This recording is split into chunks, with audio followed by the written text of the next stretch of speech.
Well, good evening, everybody. Welcome to Breckenridge, Minnesota. And we have got Legion Baseball, Minnesota style here tonight with the visitors from Barnesville. Post 153 coming in with a 4-5 record, taking on Breckenridge, post 53. And their overall record is 13-4 with a 10-0 record in the division there, Brian. And my partner here, Brian Watson, tonight with me, joins me and running the board. Thank you very much, sir, for being here. And looking for a good game again tonight. Looking for a good baseball game against two teams at the high school level that are strong rivals in Barnesville and Breckenridge. Yes. So we'll see if they can get it done and make it exciting here in the Legion season. Welcome, everybody, to the pregame show brought to you by the Wahpeton Daily News, bringing you news and sports stories to the area. The Wahpeton Daily News. Again, it's a beautiful night here in Breckenridge, partly cloudy night. Temperature in the low 70s, a light breeze of 4 miles an hour, and the flag is hanging straight down right now, so it's not really blowing much at all. And just a beautiful night. Humidity's up a little bit, Brian. It's 59%, but still a nice night for baseball. Yeah, just a nice, cool night for baseball. Not a lot of wind. Not too much trouble with fly balls, hopefully, if the wind doesn't pick up. But just a good overall temperature for a good baseball game tonight here in Breckenridge. All right, that's your pregame show brought to you by the Wahpeton Daily News, bringing you news and sports stories to the area. The Wahpeton Daily News. Let's take a quick look at our injury report for OSPTI. For all your sports-related injuries, contact the professionals at OSPTI with locations in Fergus Falls, Hankinson, and right here in Breckenridge. So there is your OSPTI injury report. Again, talking to the guys, not much new to report there. Just happy that Jace Hagan and Chris Nito are back in the lineups full time. And I did not get a chance to talk to Coach Martz about injuries, but we are about ready to begin with a flag, saluting the flag of our nation here with our national anthem.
Here's your national anthem as we honor America and our military past and present.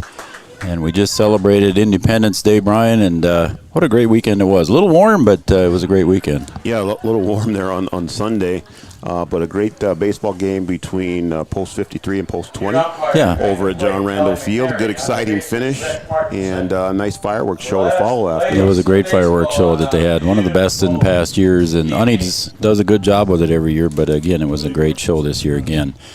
All right, we had your OSPTI injury report. Now let's bring you the starting lineups brought to you by Thrivent and Will Ulick. Thrivent, what are you invested in? Thrive with purpose. First of all, for the visitors on the scoreboard, Barnesville post 153 with a 4-5 record.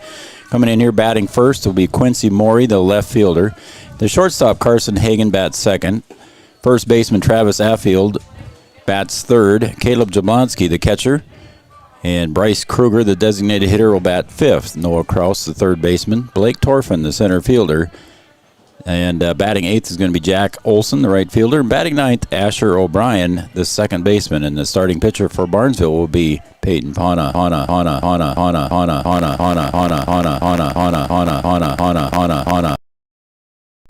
Kruger, Kraus, Torfin, Olson, and O'Brien with Pana at top of the hill. Now your starting lineups for Breckenridge brought to you by Thrivent and Will Ulick. Thrivent, what are you invested in? Thrive with purpose. The starting lineup for Breckenridge, Cam Nito in center field, Emmett Vague at second base, Braden Wall bat third in right field. The shortstop is Cooper Yagi batting fourth. Chris Nito, the designated hitter, batting fifth. Jared Amold, the catcher. Colin Roberts will be the first baseman. Connor Twidwell will be getting the start for Coach Heidemann. and he'll bat 8th. And then Jace Werner batting in the 9th position. It starts in left field. Third baseman is Jace Hagee. So once again, your starting lineups for Breckenridge is Cam, Needle, Vig, and Wall, Yagi, Chris Needle, and Arnold, Roberts, Twidwell, and Werner. There's your Thrivent starting lineups, and we're about ready to go there, Brian. Your coach for Barnesville is Stacy Martz, and then for Breckenridge, Jason Byers, assistant coach, Kevin Heidemann, the head coach, and we're just about ready to go with our Richland IFC first pitch, Brian. Quincy Mori.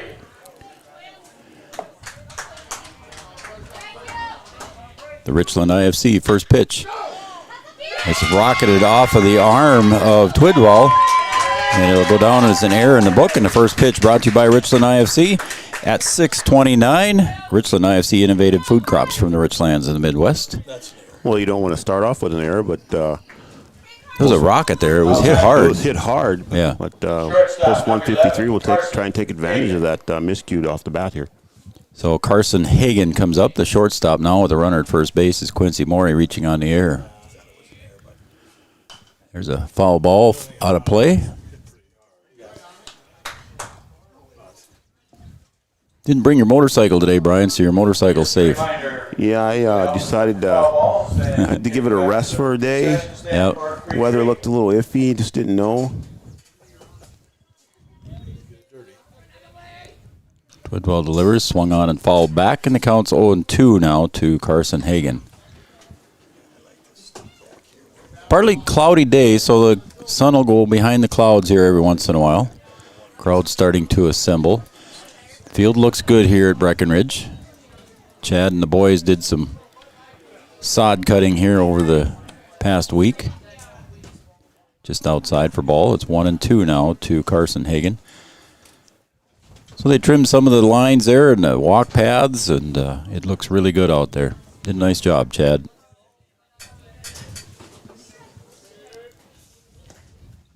Swing and a miss is a strike.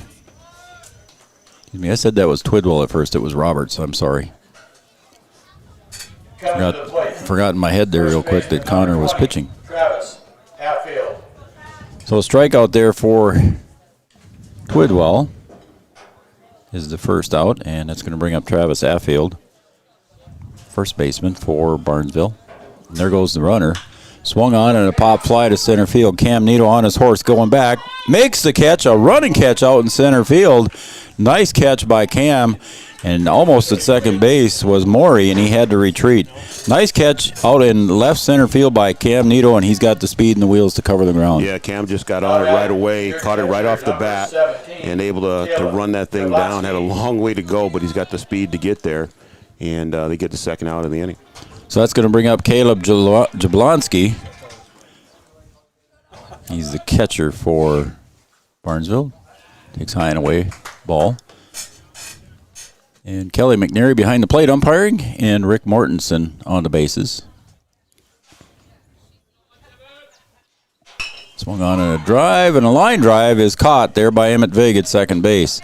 Kind of a soft liner to Emmett, and he just had to jump up in the air a little bit to pick that one off, Brian. Yeah, able to get out of the inning there. The error, miscue on the first batter there doesn't hurt post 53, and they'll move on to the bottom half of the inning. All right, so we're going to go to the bottom half of the first here as Breckenridge comes to bat, and no runs in the top of the first for Barnesville. Back after this. Have you ever considered chiropractic for your family? Dr. Andrea and the staff at Hornstein Family Chiropractic love to see families. With 16 years of experience seeing brand new babies, pregnant women, toddlers, teens, athletes, she cares for your family like it's her family. Join Hornstein Family Chiropractic at 715 Dakota Avenue in Wahpeton, and we will help your family grow up healthy. Call 701-672-1300 for the next soonest available appointment, because at Hornstein Family Chiropractic is a family affair.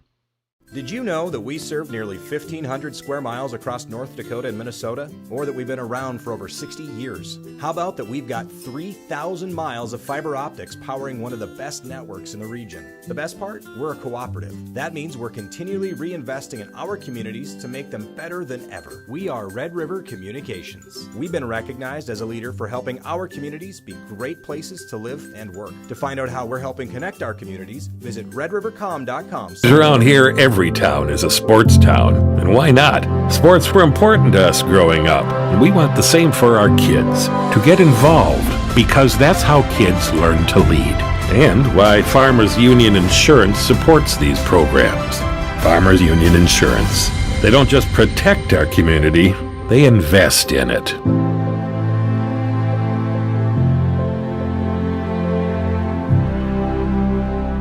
OSPTI has been the therapy clinic of choice for over 15 years here in the southern Red River Valley.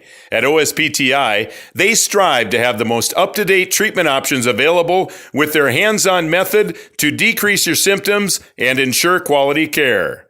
Their motto at OSPTI, we strive to meet your goals. Locally owned on 5th Street North in Breckenridge. OSPTI.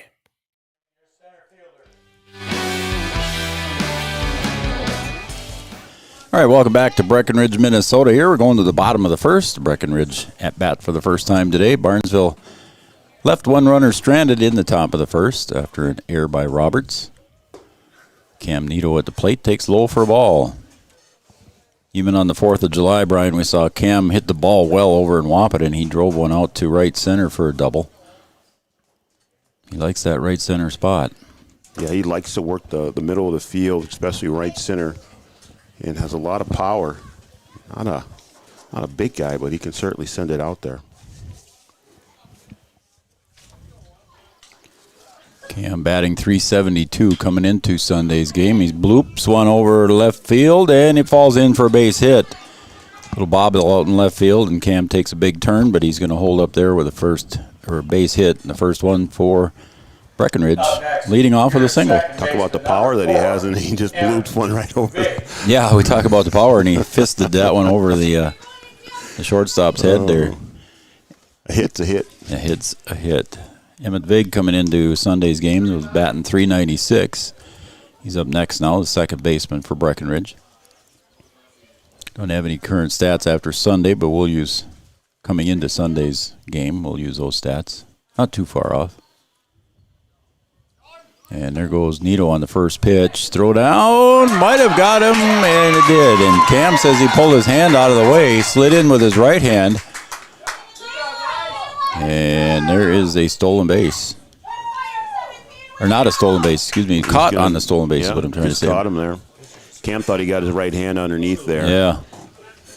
And the throw was to the runner side and able to make the tag there for the out. So now it's second hitter, and again, one out here.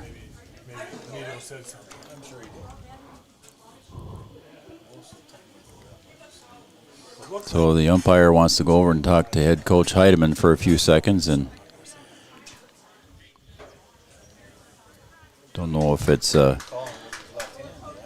it was an appeal play there or some words were said. Well, Nito certainly wasn't happy with the he wasn't happy with his reaction. He felt like he was safe. He felt like he got around the tag. Yeah, it was tough to tell from here. The throw beat him for sure. For sure. Yep. But I don't know if Cam's arm was out of the way and not. But it stands as an out on the attempted stolen base, and Emmett Vig is at the plate. 0-1 to count. Takes strike two. Peyton Ponna on the mound for Barnesville. Caleb Jablonski catching.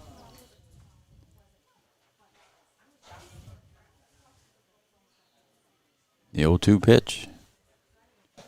Outside for a ball. From left to right in the outfield for Barnesville, Mori, Torfin, and Olson. From third to first, it's Kraus, Hagan, O'Brien, and Affield. In the pitch. The 1-2 pitch comes up a little bit high. It's 2-2 now. Braden Wall on deck for Breckenridge.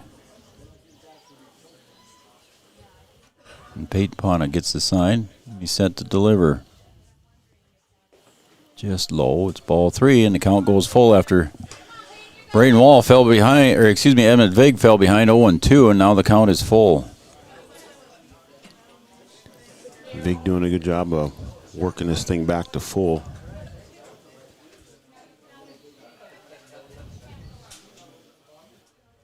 3-2 pitch with one out to Emmett Vig. Swung on and a fly ball to right, and getting up underneath it and making the catch is Olson for retiring Emmett Vig out in right field. It was just close to a foul ball, but still he caught the ball, and it's an out. Yeah, Olson able to make that catch there right on the line. And a good job of covering ground out there in right field. Here comes Braden Wall now. And he had a big hit over on Sunday at the game at John Randall here against Wahpeton as well. Right fielder for Breckenridge. 2 outs here in the bottom of the first.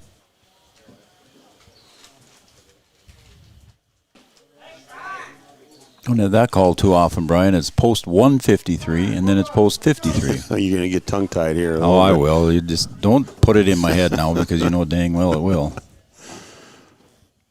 I shouldn't talk. Just off the plate, it's ball 2-0 now to Braden Wall. Super senior, him and Emmett both.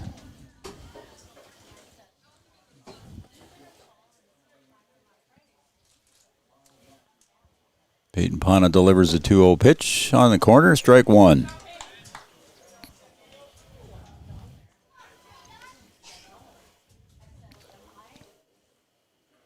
The flag is blowing a little bit, but again, it's not much of a breeze. Swung on and fouled away over the concession stand. It's going to even out now at 2 balls, 2 strikes, 2 outs. Oh, Joe's pickup? No, it wasn't my pickup. I parked further down the line. He's a ways down there. I almost parked in Wahpeton, yeah. Yeah, and I'm right by you. 2-2 pitch, swung on and popped up in the infield. Oh, it's going to go up shallow left. Getting underneath it is Mori for the catch. It dropped. He dropped it. I was going to put it in the book, and it was I looked down, and then all of a sudden it was on the ground. And so it was in his glove, wasn't it? It was in his glove. He it looked like he caught it, and Yeah. Sorry about that, folks. I didn't watch it all the way through. So an error on the left fielder, Mori. Now batting your shortstop, number 3, Cooper Yagi. So 1 hit and 1 error, and only 1 runner on base here so far. And Cooper Yagi's going to come to the plate. Yeah, I was going to write it down in the book. It was just kind of a can of corn there. Maury was kind of circling underneath it, but he didn't quite get the job finished. I heard it hit the glove, and then I looked down to go to commercial. Yeah. He's still standing there. He's bending around, turned around, and picked it up. Pickoff move back just in time is Braden Wall.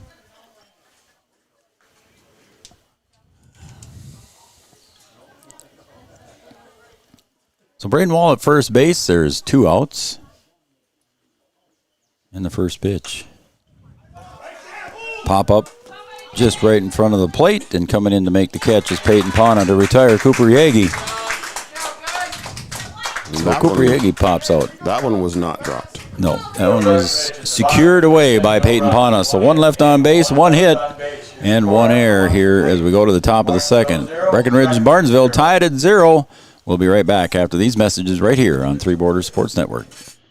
Thrivent and Will Ulick provides clarity for where you are today, confidence for where you go tomorrow.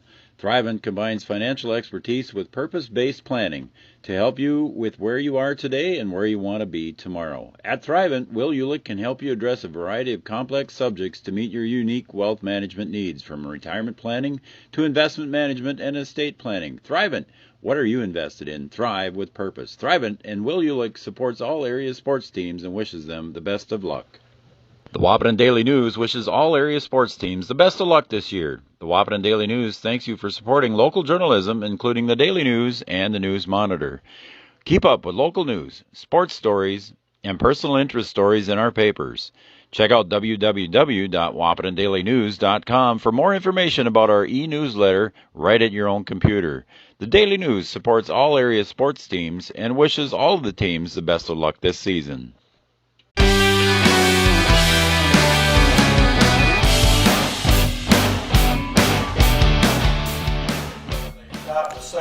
Well, we're going to the top of the second here in Breckenridge, Minnesota. Post 153 and post 53 are tied at 0 as we go to the top of the second. Connor Twidwell on the mound for Breckenridge, and at the plate, Bryce Kruger takes up high for a ball. Twidwell so far with 9 pitches. This will be his 10th. Pauna finished up with 15 in the first. There's a ground ball to Yagi at short. Nice little hop for him and a throw over to first base to Roberts in time to retire Kruger. A routine out there for the first out of the second inning. Up next. No question on the arm strength of Cooper Yagi. No. He can. we know he can hurl a football, too. Yeah, he can probably throw it through a brick wall. Yep. Now up for Barnesville is Noah Kraus, the third baseman. There's another ground ball to Cooper. That one scoots underneath his glove. We're paying him kudos. It skips underneath his glove. It didn't really come up like he thought it was going to, I think. No, just didn't bounce up. Didn't get his glove all the way down. A few of those in that shortstop area. We've seen some weird hops and some misjudges there at shortstop. So the second error here for Breckenridge. Yeah, they were able to get out of the inning in the first, and the error didn't come back to hurt them. There's a foul right over the top. Motorcycle? No. BA announcer Art Gracco giving my partner Brian Watson a little grief there about his motorcycle parked back there. I left it at home today for that reason. I just felt like one was going to go back there. There's another pop foul over the third base side. The wheat field is ripening over here on our third base side, Chad. Yes. Scoreboard keeper is Chad Affield tonight. It'd be hard to find a few over there. Yeah, it would be. So the count's 0-2 and 1 out to the hitter Blake Torfin. There's a ground ball just off Jace Hegge's glove. So now we've got runners at first and second. I'd call that a hit as well. So Torfin with a base hit. Now runners at first and second for Barnesville. Kraus at second, Torfin at first. That ball came off the bat quick, and Hagee just not able to get there. Got a little glove on it, and then just bounced enough away. To slow it down, yeah. Jack Olson, the right fielder, is up, number 8 hitter in the lineup. Twidwell delivers. There's a ground ball to the right side. Picking it off is Roberts, and we got a race to first base, and Twidwell got there just in time as Vig flipped it over to him to retire Olson. Yeah, good coverage there by Twidwell. Now batting. Vig was going to try and take it himself, and Second baseman number Twidwell 1. got over there in time. O'Brien. So 4-1 put out there, an odd put out, but it goes in the scorebook as 4-1. See if Breckenridge can work themselves out of the inning here without giving up a run with the error. Fundamental baseball there, Twidwell getting over to cover the bag and anything hit that way. Hustling over there nicely. Asher O'Brien tries to bunt his way on here with 2 outs, fouled it off. So Twidwell hoping to shut the door here on Barnesville as they've got runners now standing at second and third. They'll be going at the crack of the bat here with Asher O'Brien at the plate. Swung on and it's fouled back, and the count is no balls, 2 strikes. Almost hit a moving car over there. So now Twidwell not looking to give anything fancy here to O'Brien. Keeps it off the corner, and that one's fouled away off the right side. I believe it'll get out of play. It does.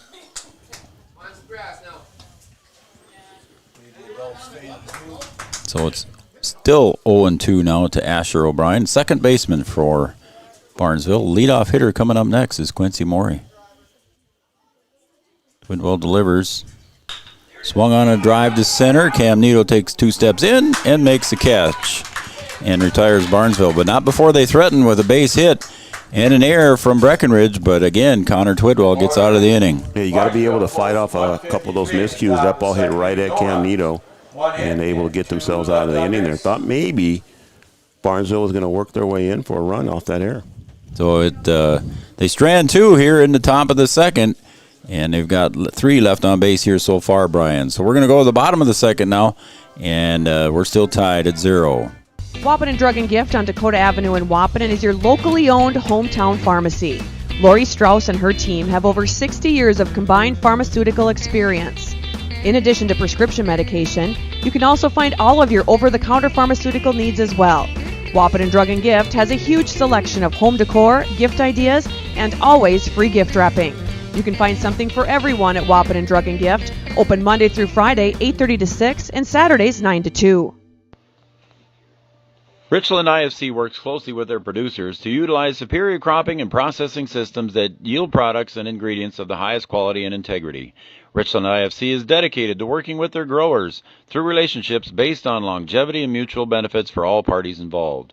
Richland IFC and its producers utilize superior cropping and processing systems that yield products and ingredients of the highest quality and integrity for food manufacturers. Richland IFC proudly supports all local sports teams. All right, welcome back to Breckenridge, Minnesota. Again, the Breckenridge Post 53 Legion boys here, home of the Breckenridge Cowboys at Cowboy Field. Play their high school ball and obviously play their Legion ball here as well. Field looking very nice here in Breckenridge. Chris Nito is going to step up to the plate now, getting his first at bat here in the evening. Chris steps into the plate with a .340 batting average. And the pitch from Peyton Pana. Swung on, followed straight back. It's 0-1 now to Chris.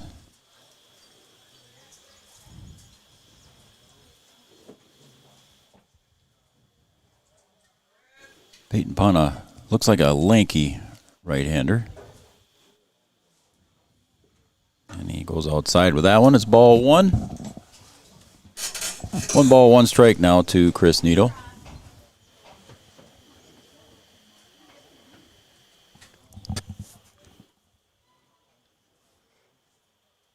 The 1-1 pitch comes up high. It's 2-1. Jared Armold on deck for Breckenridge.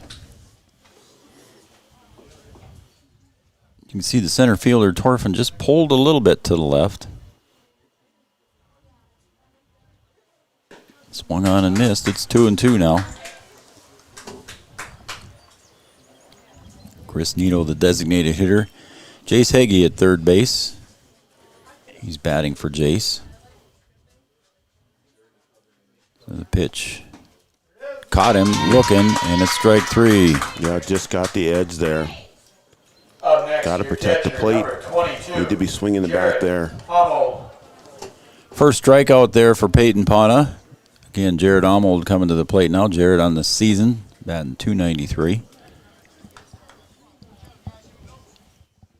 Jared, the catcher. Played first base a lot in high school ball, but has played a lot of catcher here for Post 53. Yeah, he's played mostly catcher here in I think so, season. yeah. Every time we've seen him. Takes outside for ball 1. Colin Roberts on deck for Breckenridge. Yeah, Cam Nito was catching during the high school season.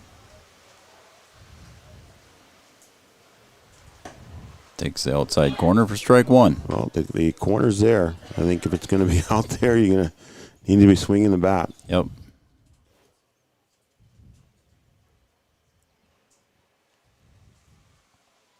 So the 1-1 pitch from Peyton Pana. Swung on and missed. It's strike 2. 1 ball, 2 strikes now to Jared Armold. Jason Byer, assistant coach. Kevin Heidemann, head coach for Breckenridge. And it's a 1-2 pitch here now to Jared Armold. Pop fly to right center. Is that going to drop? It's deep, but it's not deep enough. Getting over to make the catch is Olsen, and retires Jared Armold. So Olsen tracked that one down on Jared Armold. Looked a little bit too high for him. Yeah, Olsen making a good play out there. Number 24, Colin Roberts. So Colin Roberts, the first baseman, steps up to the plate. He's batting .280 on the season coming into this weekend. Sunday. Got the stats on Sunday from Kevin.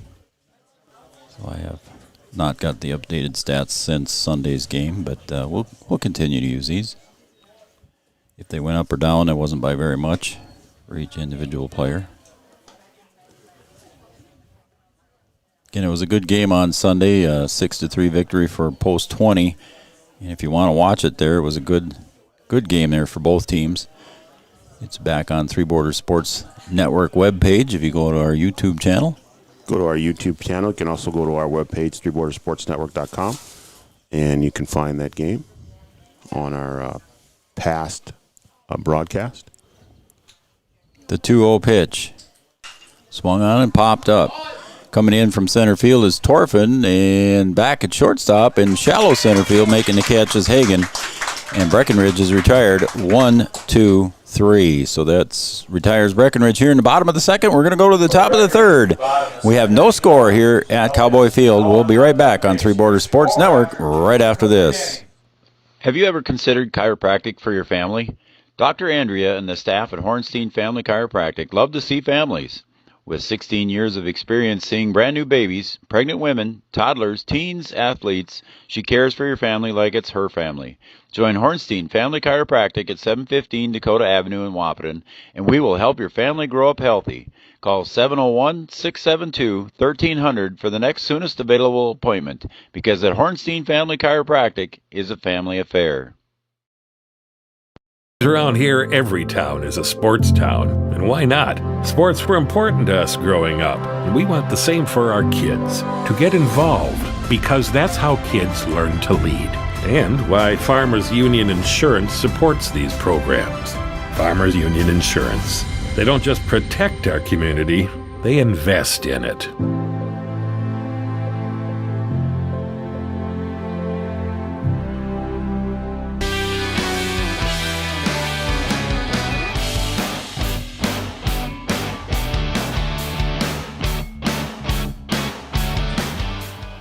Well, we're back here at Breckenridge, Minnesota. Again, we're going to the top of the third, and we're tied at 0. So far, Connor Twidwell with 19 pitches through 2 innings, and Peyton Pano with 27 pitches through 2 innings. Barnesville has gone through all 9 hitters. They're bringing up the top of the order, and Breckenridge has only put up 7 hitters, but Palana has thrown more pitches. Kind of an odd stat there. You got the two errors on the Breckenridge side, too, as well. Well, again, that brings up Quincy Mori, the left fielder. Reached on an error in his first at-bat, and he's popping this one out to left center. Cam Nito going over, makes the call and the catch. It wasn't a very high fly ball, but Cam Nito, with good speed, gets over to catch that one. Yeah, Cam doing a good job of calling off there, calling off Werner there. To make the catch. So Carson Hagan comes up now. He struck out in his first at bat.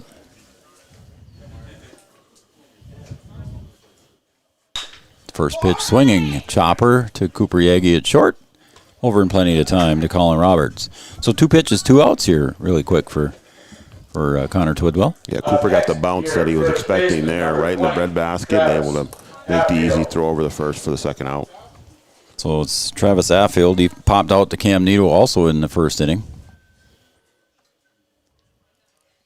So as Barnesville coach Stacy March is probably sitting there thinking, we better take some pitches here and see if we can get my pitcher a rest. But first pitch swinging and in for a base hit down the right field line. And rounding first and headed for second. The throw's coming into second. Cooper Yagi's got it. And backing up there just a little bit was Affield. And he gets a base hit, but he gets thrown out at second base. Yeah, Affield bit off a little bit more than he could chew there. And just not able to make it over to second in time. That's that Affield speed, right? Yeah, that's that Affield speed. That's right.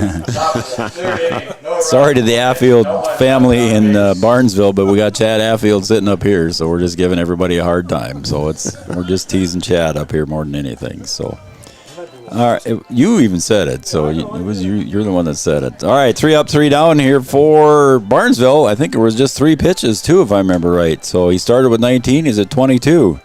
So 3 pitches here for Connor Twidwell makes of a short inning for Barnesville. We're going to the bottom of the third. We're still tied at 0. Back after this. Did you know that we serve nearly 1,500 square miles across North Dakota and Minnesota? Or that we've been around for over 60 years? How about that we've got 3,000 miles of fiber optics powering one of the best networks in the region? The best part? We're a cooperative. That means we're continually reinvesting in our communities to make them better than ever. We are Red River Communications. We've been recognized as a leader for helping our communities be great places to live and work. To find out how we're helping connect our communities, visit redrivercom.com/connecting. Hinsberg's Appliance Center in downtown Wahpeton has all of your appliance needs covered. Need a window air conditioner? Hinsberg's is your place. Need a new stove or how about a microwave? Hinsberg's is your place. Is your washer dryer on their last leg? How about a refrigerator freezer? Or maybe even an under-counter dishwasher? Hinswerks Appliance in downtown Wapaton on Dakota Avenue can help you with all your appliance needs. Located at 315 Dakota Avenue in Wapaton. Call 701-642-6331. Hinswerks has all your appliance needs covered. No, he didn't listen to me either. All right, here we go to the bottom of the third now. Connor Twidwell, the pitcher for Breckenridge, leads off here. In that base hit by Travis Affield, we were talking here off the air, there was no first base coach over at first base, so he kind of made that call on his own. And Chad is related to Travis, so Trad giving him a hard time. Connor Twidwell takes low for ball. So just 3 pitches that inning for Twidwell, so he's going to go into the fourth with just 22 pitches, Brian. That's pretty good average. Try and save that arm best you can. Goes outside for ball.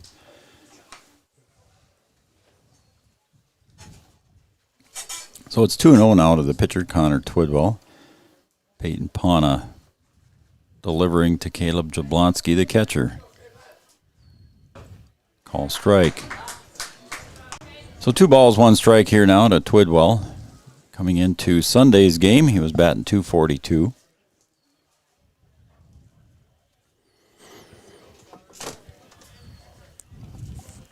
Pana delivers. Twidwell swings and pulls it down the left field line. Giving chase as Mori gets over to the fence and just out of reach. That ball just outside the fence there. Mori doing a good job trying to run it down. Yeah, he got to the fence and just about a half a step too late. He might have been able to reach across and get that one. It was close. Good thing he didn't run into the fence. That's another thing when that ball's that close to the fence. Yeah, he knew it was out of there, but good hustle to get over there and try and make the play. Yep, he ran a long way. 2-2 now. Swung on and missed. Jablonski drops the pitch, but throws it down to Affield in plenty of time to retire Connor Twidwell on the strikeout. Up next, your left fielder, number 12. Pawn doing a good job so far holding off this strong hitting Breckenridge team. Mm-hmm. It's going to bring up Jace Werner.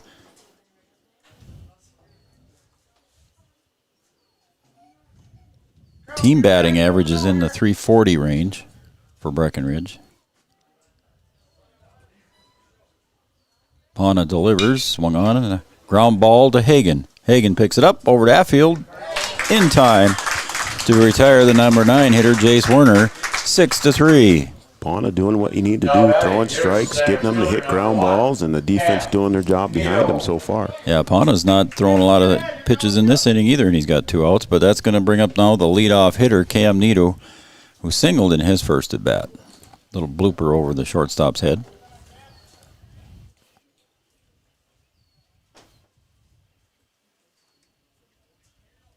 Emmett Vig on deck for Breckenridge. And a pitch by Pana. Swung on and missed. Way out ahead of that one was Cam Neto. And Pana not in a hurry. That's true. He's just taking his time and throwing strikes. Sunday's game, Cooper Yagi and Hunter Wamry were rapid fire. Cooper was from the stretch most of the game. Yeah, he was, yeah. Swung on and fouled out of play, and it's going to be no balls, 2 strikes now to Cam Neto, the leadoff hitter.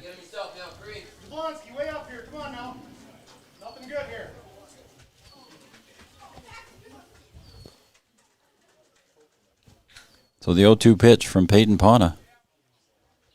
Swung on and missed, and Cam Neto is retired on a strikeout. So 1-2-3 inning again for Peyton Pana in the Barnesville post 153. Got 2 more strikeouts in that inning, Brian. He's got 3 on the day. Pana just got it going right now. Just in command of the arm. So no runs, no hits, no errors, nobody left on base. We're going to the top of the 4th, and we're still tied at 0. Around here, every town is a sports town. And why not? Sports were important to us growing up, and we want the same for our kids. To get involved, because that's how kids learn to lead.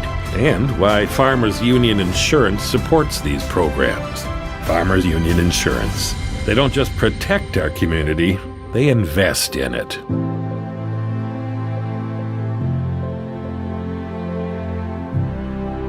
OSPTI has been the therapy clinic of choice for over 15 years here in the southern Red River Valley. At OSPTI, they strive to have the most up-to-date treatment options available with their hands-on method to decrease your symptoms and ensure quality care. Their motto at OSPTI, we strive to meet your goals. Locally owned on 5th Street North in Breckenridge. OSPTI. All right, we're back here at Cowboy Field in Breckenridge, Minnesota. During the summer, it's home to Post 53 here in Breckenridge in their new red top uniforms. We're going to the top of the fourth. No runs, 2 hits, 1 error for Barnesville. No runs, 1 hit, and 2 errors for Breckenridge. 1 strikeout here for Connor Twidwell through 3 innings. And Peyton Pana having a good day on the mound as well. 3 strikeouts for him.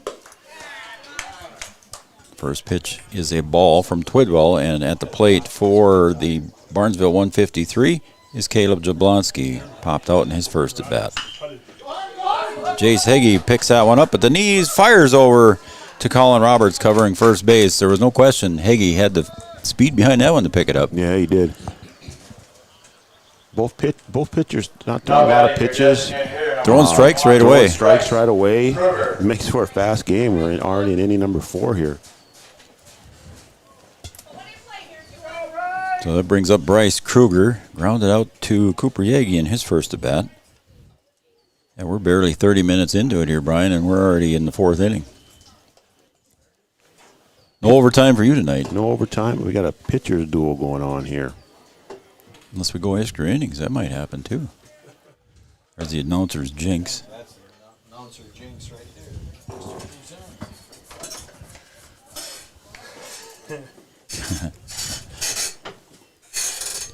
So the count's 2 balls, no strikes. He said he did not go on the check swing. Was appealed, and there's a call in the corner now. Strike 1. It's 2-1 now to Bryce Kruger. There's that corner again. Mm-hmm. I'll see if the pitchers start picking up on that outside corner. Hummel sets down low, and the pitch is down low, and again they appeal, and no check swing. I don't think not even close there. Yeah, Hummel appealed that one right away, but wasn't quite there. And base umpire said nope. Twidwell delivers, and it's fouled. Is it going to get out of play? Going back and making a try back there is Colin Roberts playing first base. Made the diving catch there, tried to catch it just before he got to the fence, and it landed safely. Yeah, Roberts doing a good job hustling over there just out of his reach. Laid out a little bit, tried and get it, and just a little bit short. So the count's full with 1 out here to Bryce Kruger. On deck for Barnesville is Noah Kraus. Swung on and missed, strike 3. And Connor Twidwell records his second strikeout. Noah Kraus. So Noah Kraus steps up to the plate. He reached on an error in the 2nd inning. Got as far as 3rd base before he was stranded there. Swung on and missed. Both pitchers just staying around the strike zone, Joe. Yes, they are, and they come out with both of them have been pitching well, starting out with strikes and getting ahead in the count right away. We've seen a lot of first pitch swings, and one goes outside, ball 1.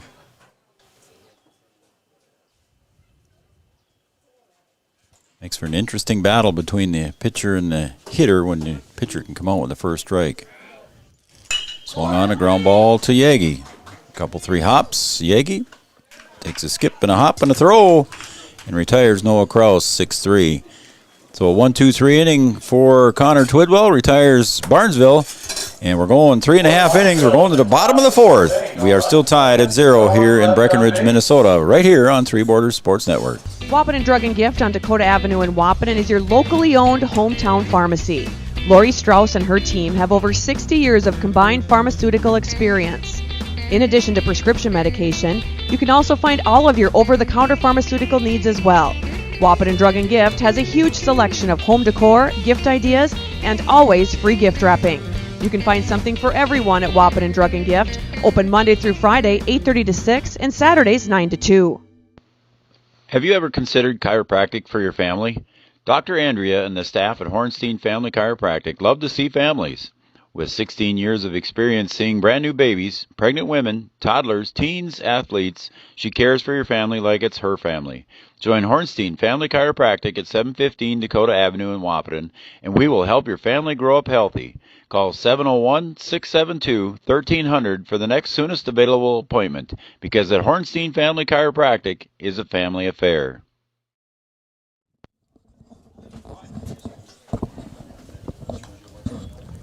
Welcome back to Breckenridge, Minnesota. Three Borders Sports Network. I'm Joe Schreiner. Brian Watson, my partner here. Brian, like you said earlier here in this last half inning, we're seeing a pitcher's duel, and Pana right now is retired 7 in a row. Yeah, just throwing strikes, both pitchers. I mean, and defense doing a good job behind them. Only 3 errors in this game so far. Breckenridge with 2 and Barnesville with 1. And that's a call strike to Emmett Vig. And more strikes being thrown. Yep. Again, first pitch strike. 33 by Twidwell through 4 innings, and 37 here coming in to the 4th inning for Peyton Pana. That one's low and away. It's ball 1. Now count even at 1-1. And Pana still not in any hurry, just taking his time. Very focused out there on the mound. I don't know if we saw him in the high school games that we saw against Barnesville. That one's kind of a breaking pitch, goes off the corner, It's 2-1 now.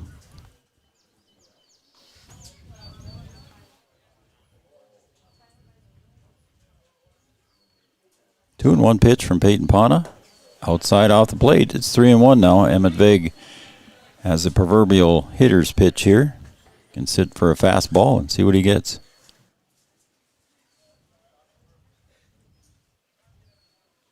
3-1 pitch from Peyton Pana. Right down the pipe, strike 2. It's full now to Emmett Vig. Vig popped out to right in his first at bat. 396 coming into Sunday's game.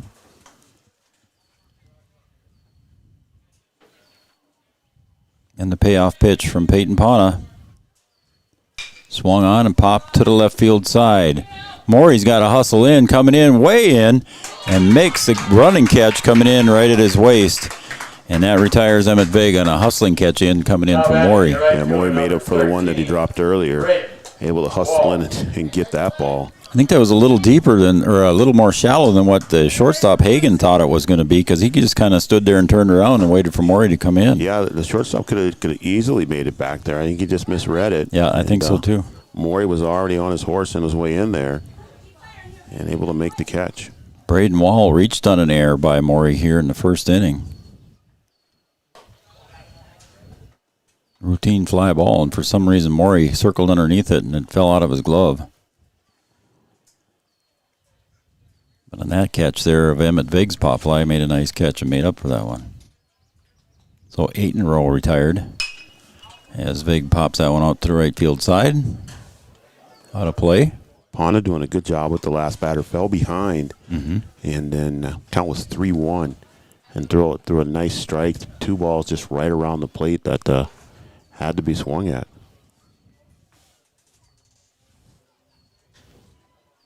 So the 1-1 pitch to Braden Wall comes up high. It's 2-1.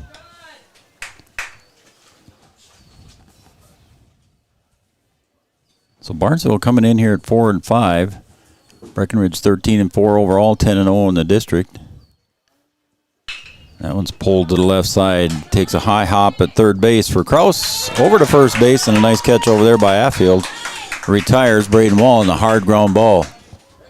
Well, 153 definitely got it going right here today. They don't look like a 4-5 team, I can tell you that much. That's for sure. They're looking good here against the, like you said, the highly offensive Breckenridge team. Cooper Yagi at the plate. Popped out right in front of home plate in his first at bat. So Cooper looking to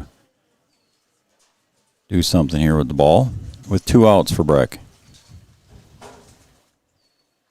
There he lines 1-2 hopper underneath the glove, and Hagan picks it up over to first, and he gets him just in time. That ball was hit hard. Hagan bobbled it. got over, picked it up, and threw it hard over to first base to get Cooper by half a step. Yeah, you got to credit Hagan for staying with Absolutely. that thing. He could have easily just given up on the play. And then nice job by Affield to make the catch and dig it out of the dirt at first to get the out. Yep, definitely an athletic Affield. He's the more athletic of the Affields. There you go. So that is the end of the fourth inning here. We are going to the top of the fifth. We're still tied at 0. 1-2-3 inning here for Peyton Pana in Barnesville. Back after this on Three Borders Sports Network.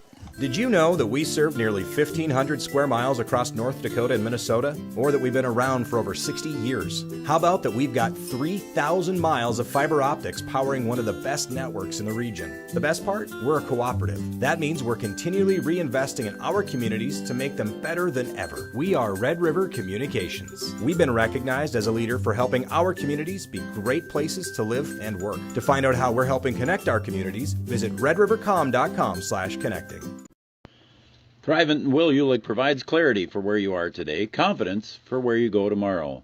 Thrivent combines financial expertise with purpose-based planning to help you with where you are today and where you want to be tomorrow. At Thrivent, Will Ulick can help you address a variety of complex subjects to meet your unique wealth management needs, from retirement planning to investment management and estate planning. Thrivent, what are you invested in? Thrive with purpose. Thrivent and Will Ulick supports all area sports teams and wishes them the best of luck.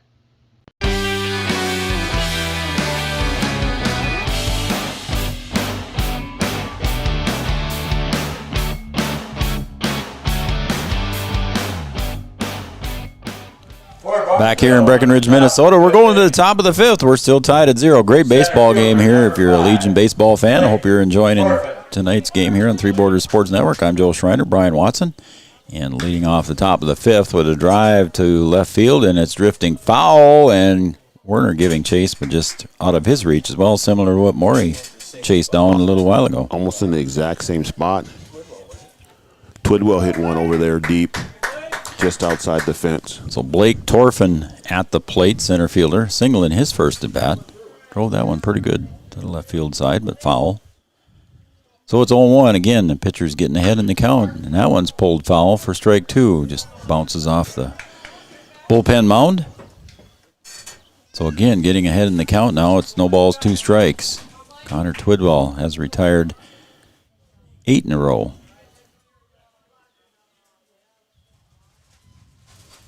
Torfin pulls that one to Hagee. Hagee gloves it over to first base and gets Roberts just in, or excuse me, that's Torfin over to Roberts in time to retire Torfin. Yeah, Roberts doing a good job of digging that one out of the dirt as well. Number 16, Jack. There's no question Jace Hagee's got the arm strength to get it over there in time. Now batting is Jack Olson. So that's 9 in a row now for Twidwell. Inside for a ball. Trying to work that inside corner. The outside corner's there for the taking for sure. Just 2 strikeouts for Connor. Gets ahead in the pitch, but this time he falls behind in the count. But now he evens it out at 1 ball, 1 strike. On the inside corner that time.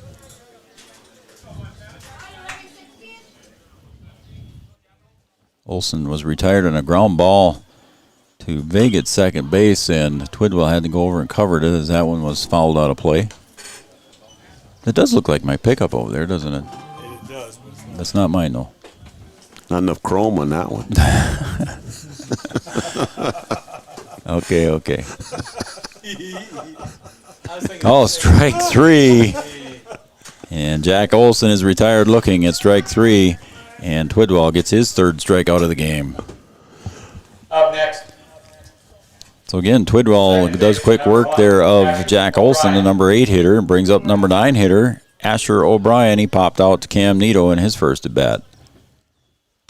Fouled away. Again, getting ahead in the count, Brian. Both pitchers doing a good job of getting ahead. If they do get behind, they're able to work their way back. Twidwell delivers. Swung on and popped up. It's going to probably hit the canopy. Nope, just over. So it's 0-2 now, 2 outs.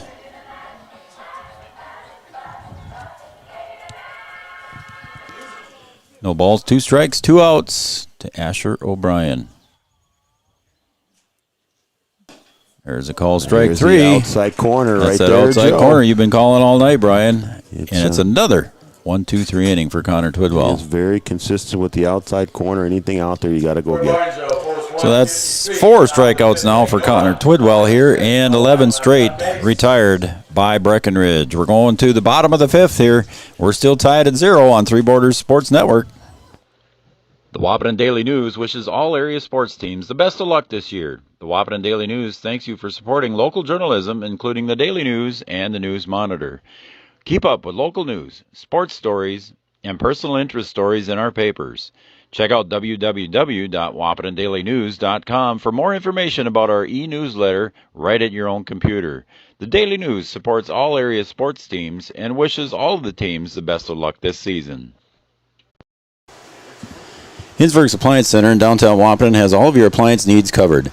Need a window air conditioner? Hinsberg's is your place. Need a new stove, or how about a microwave? Hinsberg's is your place. Is your washer dryer on their last leg? How about a refrigerator freezer, or maybe even an under-counter dishwasher? Hinsberg's Appliance in downtown Wapaton on Dakota Avenue can help you with all your appliance needs. Located at 315 Dakota Avenue in Wapaton. Call 701-642-6331. Hinsberg's has all your appliance needs covered.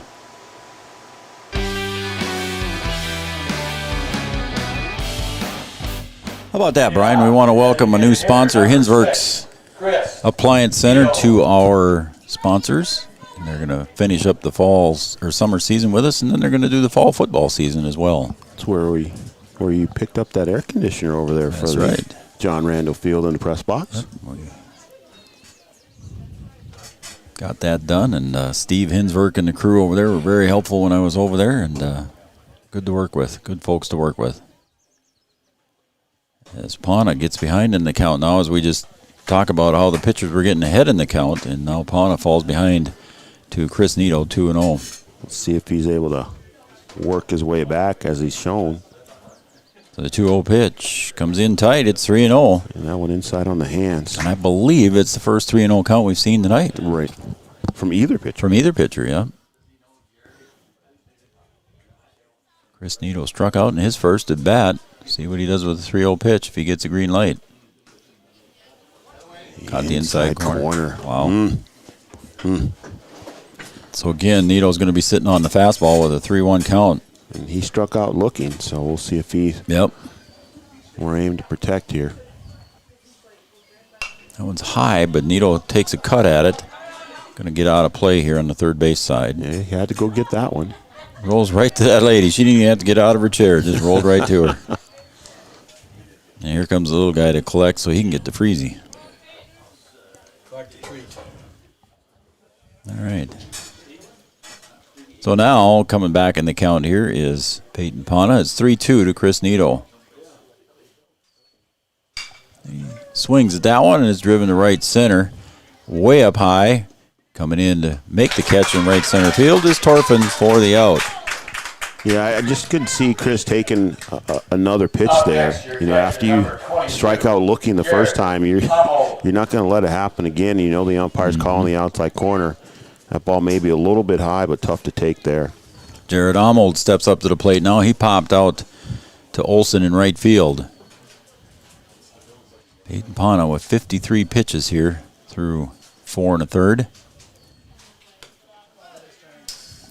5 innings complete for Connor Twidwell and only 43 pitches, so less than 10 average per inning. Both pitchers very efficient today.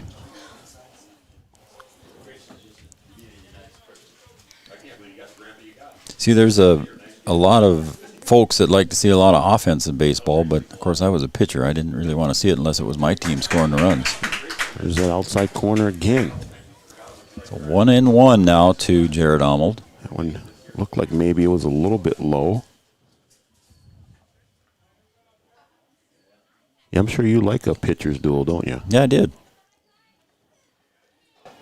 Oh, that Armold almost stuck his big left arm out there and almost got hit by a pitch. Lean in a little bit there, Stump. Yeah.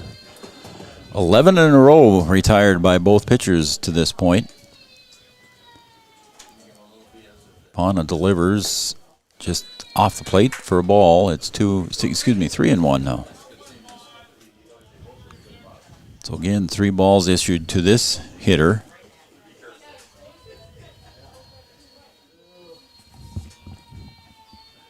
It's a 3-1 pitch. There it is again, inside corner. It just looks the same. 3-2. This will be maybe a little bit high, a little bit outside. See if we give him a chase, protect the plate. So we'll see where Almold gets pitched by Peyton Pana here. Comes back in on him on the fists, or if he goes outside. Right down the middle and just about in here. It was right back at us. I was hiding behind you, Brian. Yeah. I didn't think Chad was going to stay up, so I didn't want to duck behind him. I knew you'd stay up to protect your computer, but that was close. Get Chad to put a net up here. Yeah. There it is All again. the way again. It's still full count to Jared Almold. Chad actually likes the net over in Wahpeton, so he likes the net backstop. He's a fan of it. You're a fan of it? He wasn't at first, but You can bring it over here then, if you'd like. Spend some of your money. Well, Take your money. yeah, we can get some money from Joe. that one's outside for ball 4. After 11 in a row, a walk is issued by Peyton Pana to Jared Almold. So 11 in a row retired. Got a courtesy runner at first base. Number 2, Adam. It's going to be Adam Ohm. Now coming to the Courtesy runner.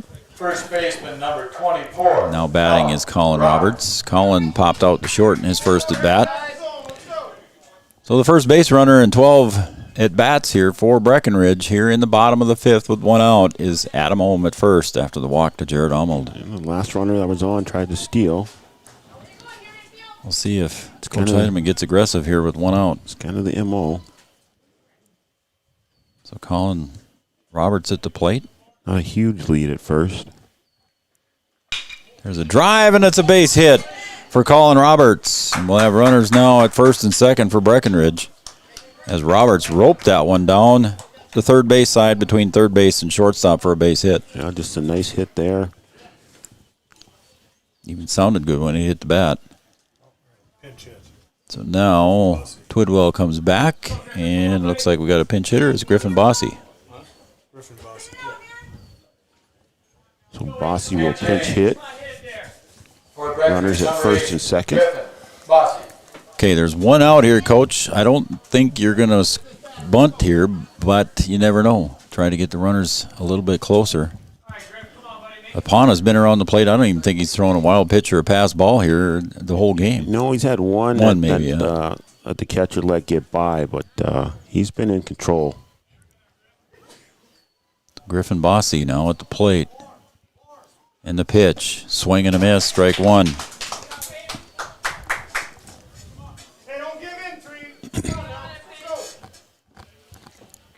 So Griffin Bossy in to pinch hit for Connor Twidwell.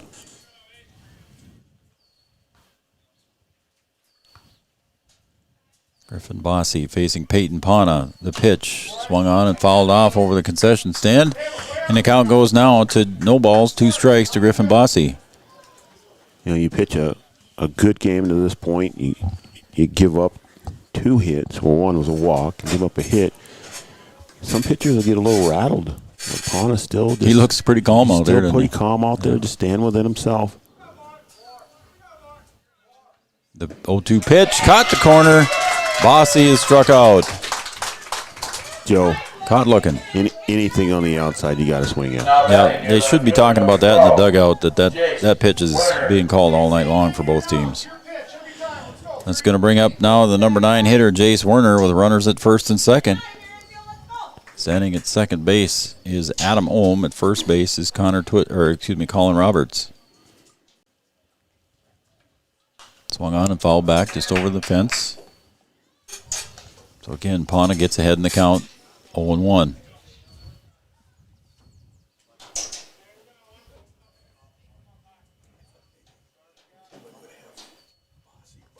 Adam Ohm gets his lead at second base.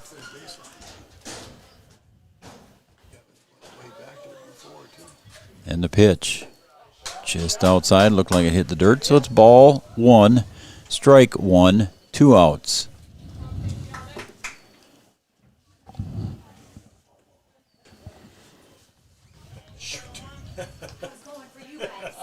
1-1. Thank you.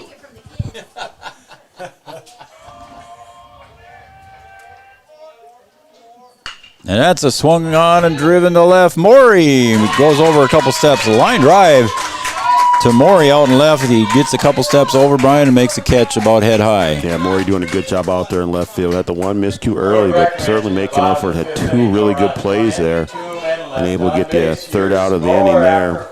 And Breckenridge strands 2 there. Breckenridge strands 2. There was 1 hit and 2 left on base, but score nothing here in the bottom of the 5th. We're going to the top of the 6th. We're still tied at 0 right here on Three Borders Sports Network. Thrivent and Will Ulick provides clarity for where you are today, confidence for where you go tomorrow. Thrivent combines financial expertise with purpose-based planning to help you with where you are today and where you want to be tomorrow. At Thrivent, Will Ulick can help you address a variety of complex subjects to meet your unique wealth management needs, from retirement planning to investment management and estate planning. Thrivent, what are you invested in? Thrive with purpose. Thrivent and Will Ulick supports all area sports teams and wishes them the best of luck. Have you ever considered chiropractic for your family? Dr. Andrea and the staff at Hornstein Family Chiropractic love to see families. With 16 years of experience seeing brand new babies, pregnant women, toddlers, teens, athletes, she cares for your family like it's her family. Join Hornstein Family Chiropractic at 715 Dakota Avenue in Wahpeton, and we will help your family grow up healthy.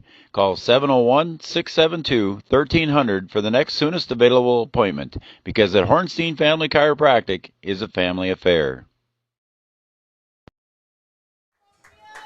All right, Brian, we're going to the top of the 6th here. We're scoreless as we go to the 6th inning.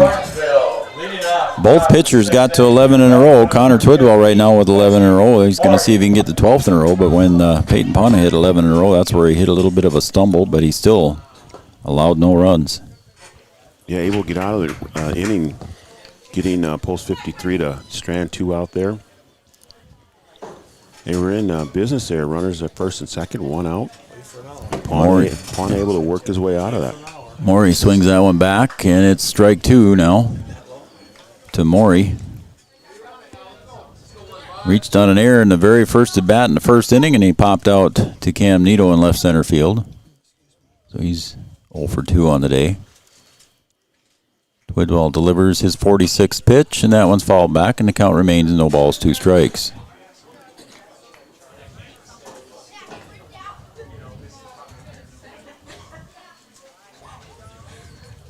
It's 0-2 now to Mori. Twidwell delivers, swung on and driven to left. Werner looks like he's got engaged and makes the catch. So Mori's flown out to center, flown out to left, and reached on an error as he is retired by the fly ball to Werner. He's going to bring up Carson Hagan, the shortstop, struck out and grounded out. He's 0 for 2 on the day. Again, only 2 hits for each team. That one's fouled off to the batting cages on the right field side, out of play.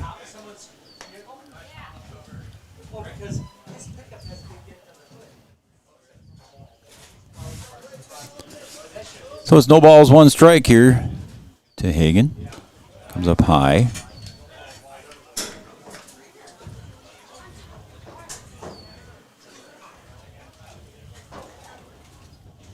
One ball, 1 strike, 1 out.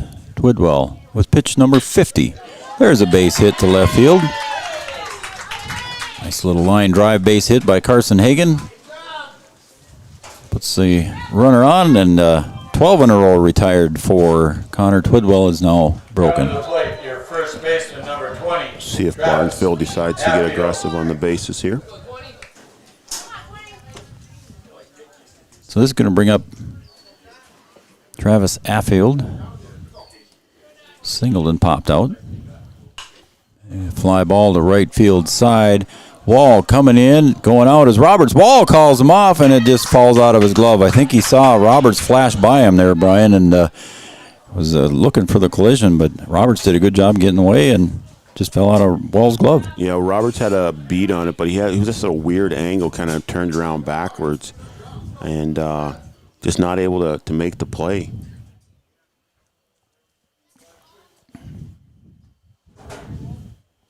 So Affield Takes the pitch outside for a ball. It's 1-1. That one a little bit too far outside. Hatfield had a hit. He got caught trying to stretch it into a double right down the line, the right field line. His last at bat. There's a ground ball up the middle, just under Vig's glove. There's an error right there. Might have had two. He was probably thinking about two, flipping it to Cooper and trying to retire the speedy Affield at first. The speedy Affield, you said. I noticed I said, but and now there's runners at first and second. Yeah, I think he just got a little bit ahead of himself there. Yep. Thinking about the double play, take your eye off of it. Can't get ahead of yourself. So the third error for Breckenridge here now allows runners at first and second with one out. And this mound visit brought to you by Wahpeton Drug, downtown Wahpeton on Dakota Avenue. Stop by and get all your prescription needs, over-the-counter needs, and much, much more. They got gifts, cards, free gift wrapping, and everything down there. Stop and see Lori and Shannon down there and the rest of the crew down at Wahpeton Drug right on Dakota Avenue. So Caleb Jablonski up. He's 0 for 2 on the day, popped out and grounded out. Jablonski, the catcher. There's a ground ball to Vig. He's got to go to first with that one. Flips it over to Roberts. And Jablonski is retired, but everybody advances 90 feet. Up next. So 2 outs here for Breckenridge now and Barnesville. Brings up Bryce Kruger, the designated hitter. So far, he's grounded out and struck out. Breckenridge in the same position that Barnesville was in the last inning, trying to work their way out of here with 2 runners on. Twidwell delivers, strike one back into the fence.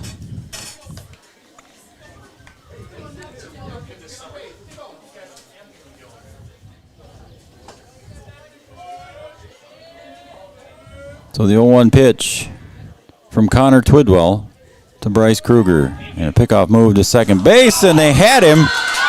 And he missed Yagi. And coming home to score on the overthrow pickoff move was Hagan.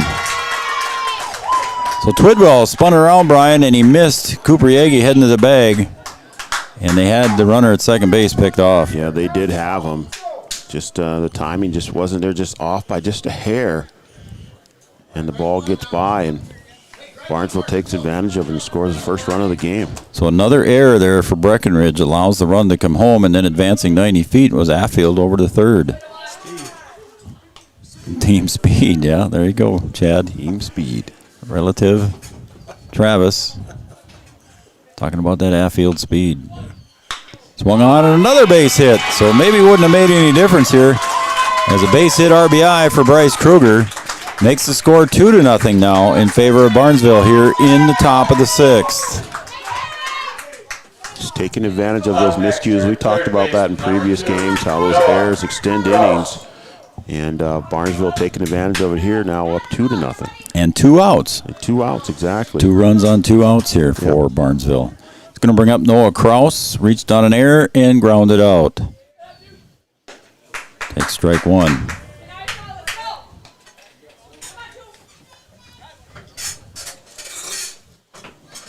Cooper Yagi pitched a lot of pitches on Sunday, so I don't think he's available tonight.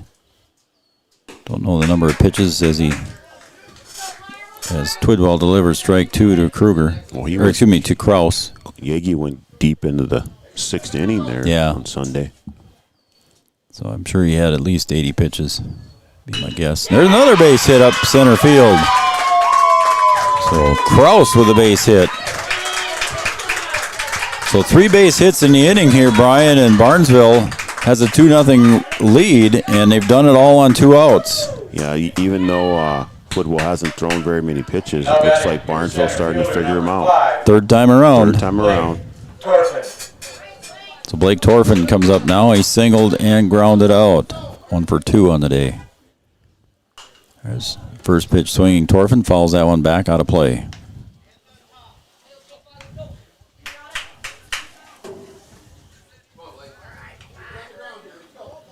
Twidwell delivers the 0-1 pitch. Swung on and pulled to the left field side. Another base hit.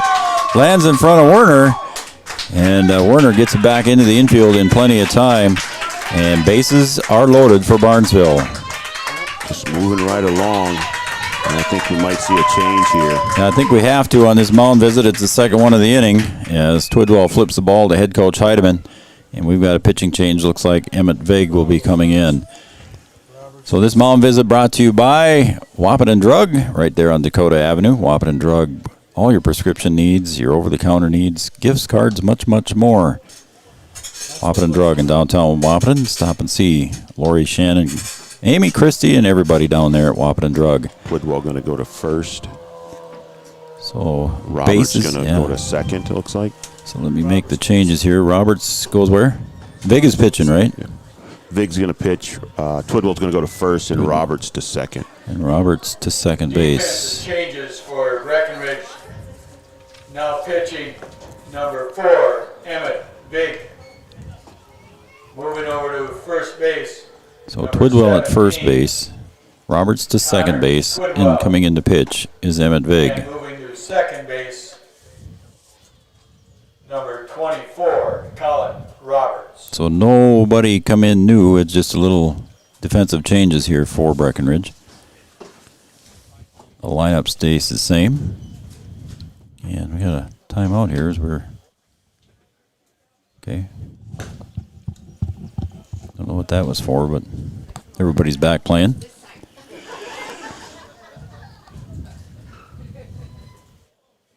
So there's 2 outs here. Barnesville did all that with 2 outs, Brian, and 3 base hits here in a row by Kruger, Kraus, and Torfin have loaded the bases.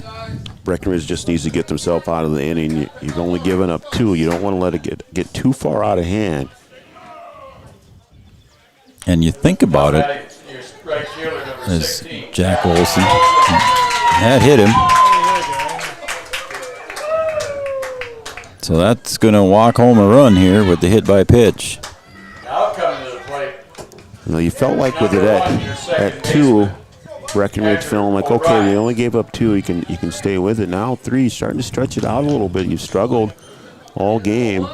Pawn has been good. Mm-hmm. Now he's going to feel comfortable going out there for the 6th and 7th innings. So another base hit by the number 9 hitter, Asher O'Brien. Ropes one to right field, and another run scores for Barnesville. Asher O'Brien, the number 9 hitter, with a base hit, RBI single. Barnesville just got everything going right now with 2 outs. It's 4-0. The order, number 15, the left So out of the last 5 hitters, 4 singles by the bottom half of the order, Brian, coming through. Now it's Quincy Mori as Barnesville is batted around. And the catch is made by Emmett Vig right in front of the pitcher's mound, and the side is finally retired here, but Barnesville scores 4 here in the top of the 6th. And they had 5 base hits here, according to my book. We'll be right back after this. They're going to the bottom of the 6th. Barnesville 4, Breckenridge 0, right back here on Three Borders Sports Network. Wappin Drug and Gift on Dakota Avenue in Wappin is your locally owned hometown pharmacy. Lori Strauss and her team have over 60 years of combined pharmaceutical experience.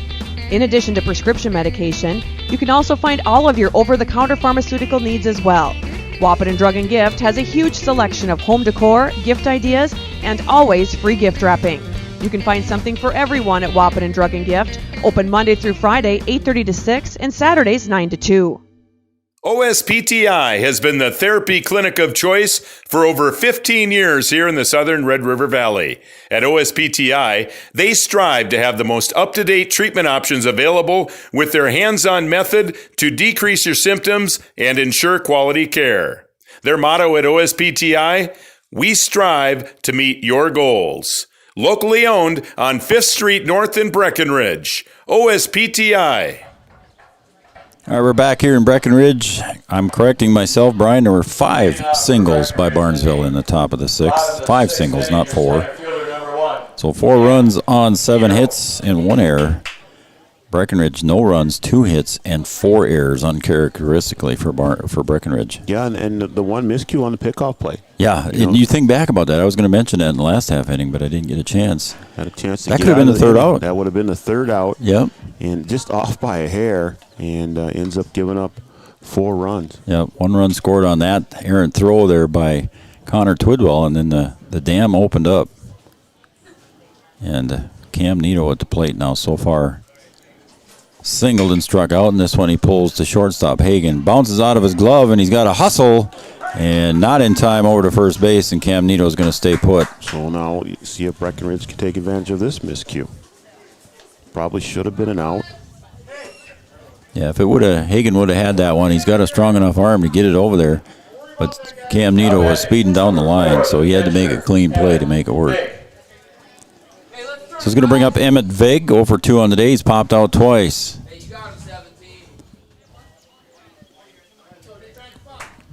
Left to right in the outfield, Mori, Torfin, and Olson. Peyton Pana delivers. Swung on and pulled to Mori and deep in left. Mori's got to go back. It's deep, and it's over his head. One hopper to the fence. Heading to third is Cam Nito. He'll get in there with a slide head first. And with a stand-up double at second base is Emmett Vig. I don't think that Mori saw that off the bat very well. He got a slow jump on it. Yeah, he did, didn't he? Right over his head. It was deep. It was deep, but he's got pretty good speed. I just think he just misjudged it off the bat and just got a late jump on it and just falls right over his head. Well, with nobody out here in the bottom of the sixth, now Breckenridge threatening here. Peyton Pana still looks unscathed and unshooken up, if there's such a word as that. Peyton Pana delivers now to Braden Wall. Braden Wall on the day reached on an error and grounded out. Wall ahead in the count, 1 ball, no strikes. Pana delivers. Inside, ball 2. So Breckenridge making a threat of their own here in the 6th inning with nobody out, runners on second and third. Chip away at the lead. Got 2 innings to try and get it back. That one caught the corner on the outside. That looks familiar. 2 balls, 1 strike, and nobody out. The hitter is Braden Wall. At third base, Cam Nito. Second base, Emmett Vig with the double. And Cam reached on an error.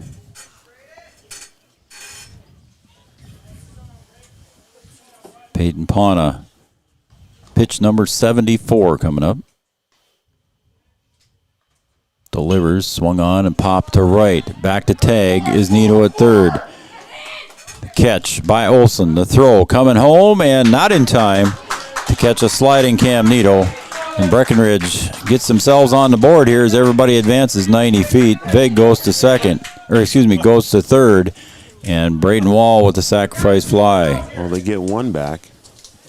Sacrifice fly and an RBI. Was that 2-0? You felt like it was in reach, and then you give up 2 more.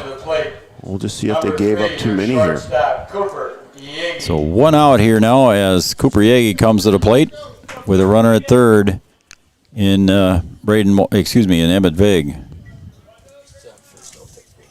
Got to try and get a couple here, and then see if you can get a couple in the next inning.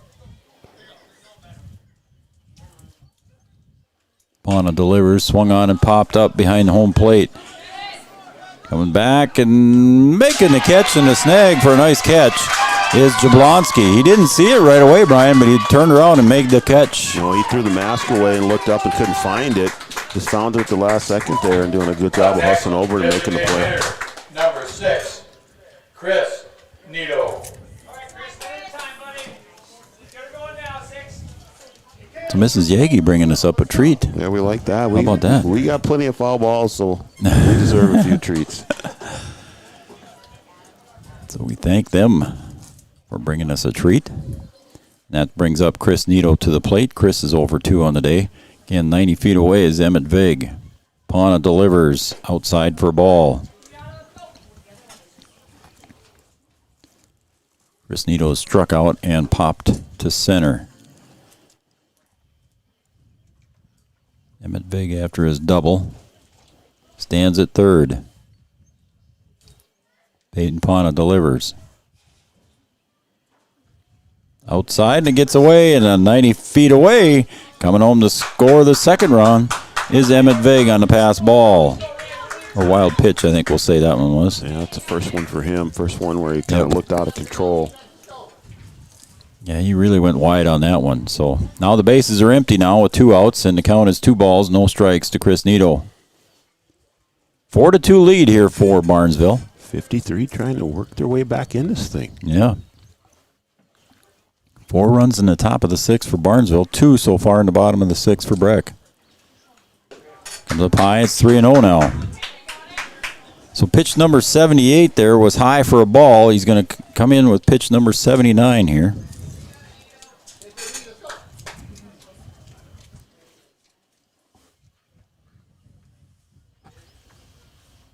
The 3-0 pitch outside for ball 4. So Chris Nito draws himself a walk. You know, we saw him go down 3-0 earlier in the game. Yeah, that's right. I think fatigue is starting to set in a little bit for Bonner. Yes. And, those last couple pitches just did not look like him. Head coach Martz wants to come out and talk to his pitcher, Peyton Pauna. This mound visit also brought to you by Wahpeton Drug, right at downtown Wahpeton on Dakota Avenue. Stop and see Lori, Shannon, Christy, Amy, and the girls down there and everybody else. They got all your prescription needs, over-the-counter needs, gifts, cards, free gift wrapping, all kinds of good stuff down there. Right on Dakota Avenue. That's Wahpeton Drug, our mound sponsor.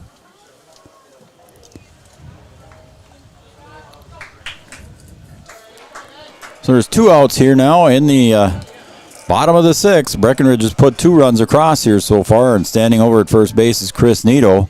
And back up to the plate is Jared Arnold. Jared so far in the day has popped out to right, and he walked. Going to let Pauna see if he can work himself out of it. I'm sure that's what Coach Martz says. You just need one more out here to get out of this one. It's like, hey, we still have the lead. Just throw strikes. That's all you need to do. And that's what he did. Defense has done a good job behind him so far. Yep. Just try and keep him on the ground, and the boys will help you out. So the 0-1 pitch to Jared Arnold from Peyton Pauna. Just off the plate, ball. That looked like a strike earlier in the game. So it's 1-1. Went back to that spot where he had been successful. The 1-1 pitch. That's a little further out that time. It's 2-1.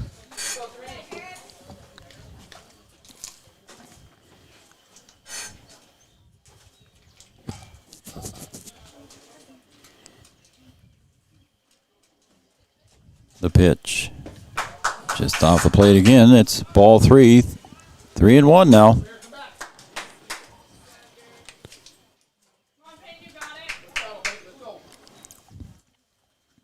The Barnesville folks cheering on Peyton Pauna.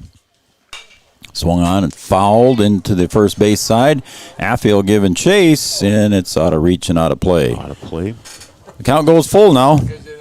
And the runner at and the runner at first base, Chris Nito, will be going off with the pitch.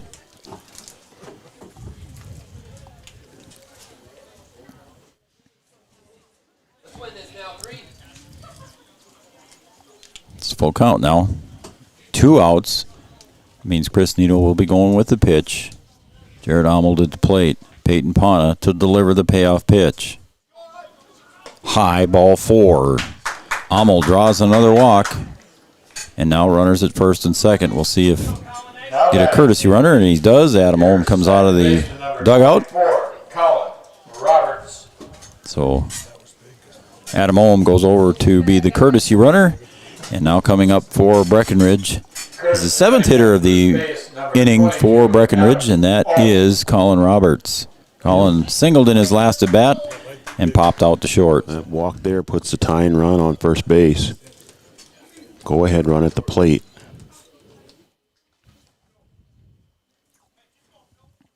Pauna delivers, caught the corner there, Brian. That's strike 1. Found it there.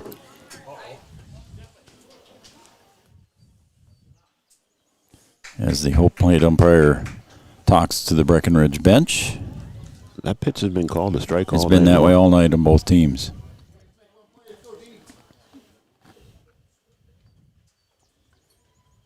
So the 0-1 pitch. Swung on, and a line drive is caught. by O'Brien at second base. I thought it was going to get over his head, but they timed that one just right, jumped up and caught it out of midair on the line drive.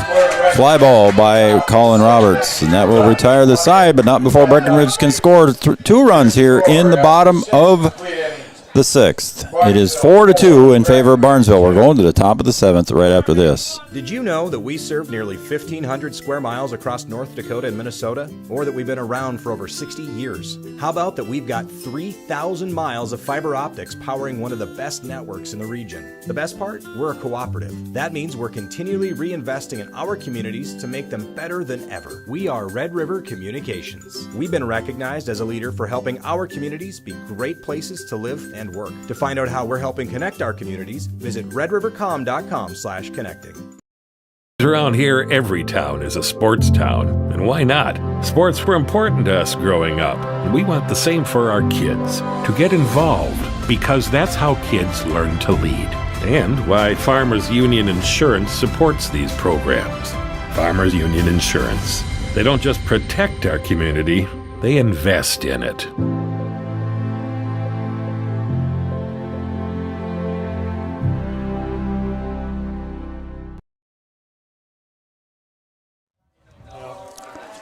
Well, we're back here for the top of the 7th, Brian, and Barnesville scored 4 runs in the 6th. Breckenridge comes back and scores 2 runs in the 6th.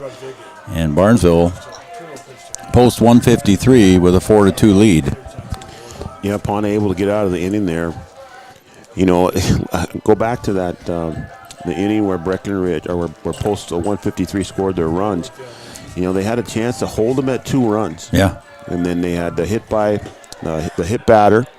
And then that led to another base hit after that, and that got them the 2 extra runs, and that can end up being the difference here. That inning just going a little bit too long there, giving up those extra 2 runs.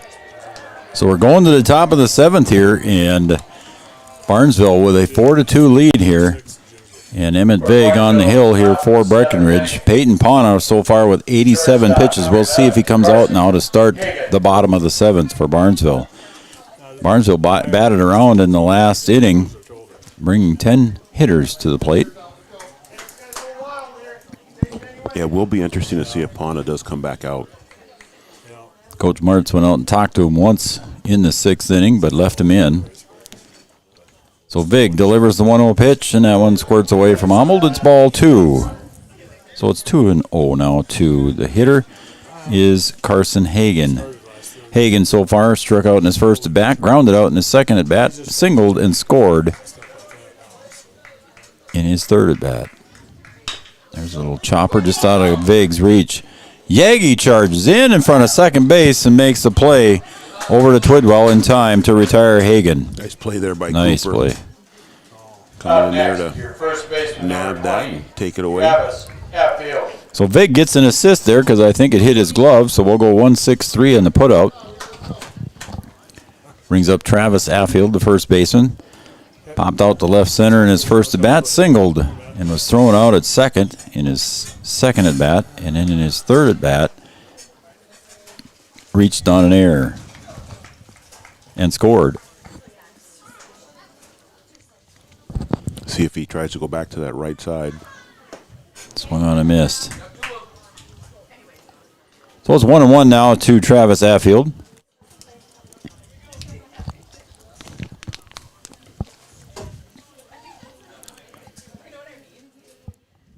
Big. There's a chopper. Bounces a couple times over to Roberts, over to Twidwell, retires Affield. So 2 quick outs here for Emmett Vig and Breckenridge here. Going to bring up the number 4 hitter, Caleb Jablonski. What did I say now? Made it close to that speed. Oh, yeah. Yeah.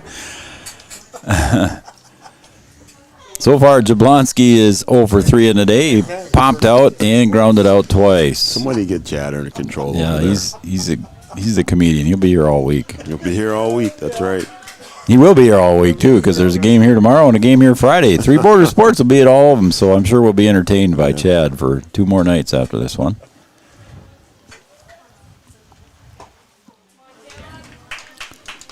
Swing and a miss there, and at the plate is Jablonski. I used to play Legion ball for Ada, Minnesota. Really? Believe it or not. Yep. It was a long time ago. Come on. Hagee with the soft hopper there and gets it over in time to Twidwell, and it's a 1-2-3 inning for Emmett Vig. And Breckenridge post 53. So ground out to Hagee. Nice throw over to Twidwell, retires the side. 1-2-3 inning here for Breckenridge, and they're going to go to the bottom of the 7th, trailing by 2. We'll be right back with the bottom of the 7th right here on Three Borders Sports Network coming up right after this. The Wahpeton Daily News wishes all area sports teams the best of luck this year. The Wahpeton Daily News thanks you for supporting local journalism, including the Daily News and the News Monitor. Keep up with local news, sports stories, and personal interest stories in our papers. Check out www.wahpetondailynews.com for more information about our e-newsletter right at your own computer. The Daily News supports all area sports teams and wishes all of the teams the best of luck this season. Thrivent and Will Ulick provides clarity for where you are today, confidence for where you go tomorrow. Thrivent combines financial expertise with purpose-based planning to help you with where you are today and where you want to be tomorrow. At Thrivent, Will Ulick can help you address a variety of complex subjects to meet your unique wealth management needs, from retirement planning to investment management and estate planning. Thrivent, what are you invested in? Thrive with purpose. Thrivent and Will Ulick supports all area sports teams and wishes them the best of luck.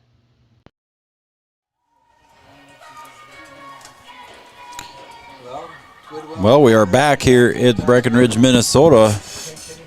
Post 153 from Barnesville leads post 53 from Breckenridge 4-2, Brian, and Breckenridge come in here at 10-0 in the conference, and Barnesville comes in at 4-5, and we expected a good game, and we got one. Two pitchers did very well, Twidwell and Pana is going to come out for the bottom of the 7th. That's why you play the game, Joe. Yep. Can't look at the records and go, well, Breckenridge should kind of walk away with it, but no. Yep.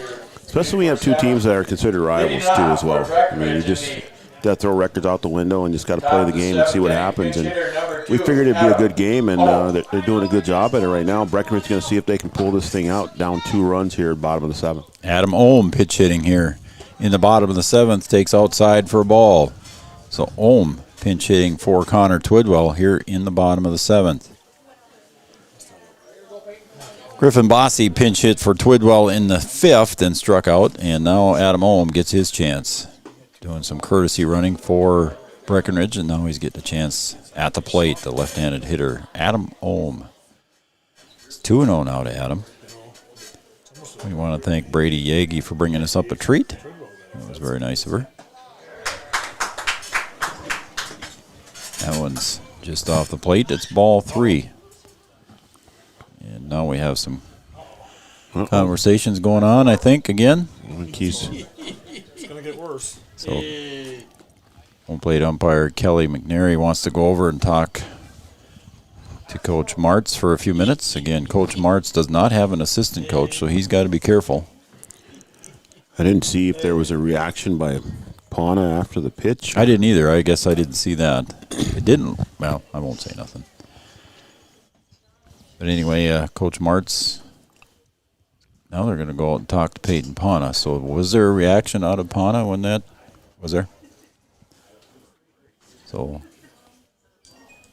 Peyton Pana might have had a little bit of a reaction, and home plate umpire Kelly McNary wants to tell him to just kind of settle down. Come on, Red, let's keep it going. Let's get it going now, Red. Come on, boys.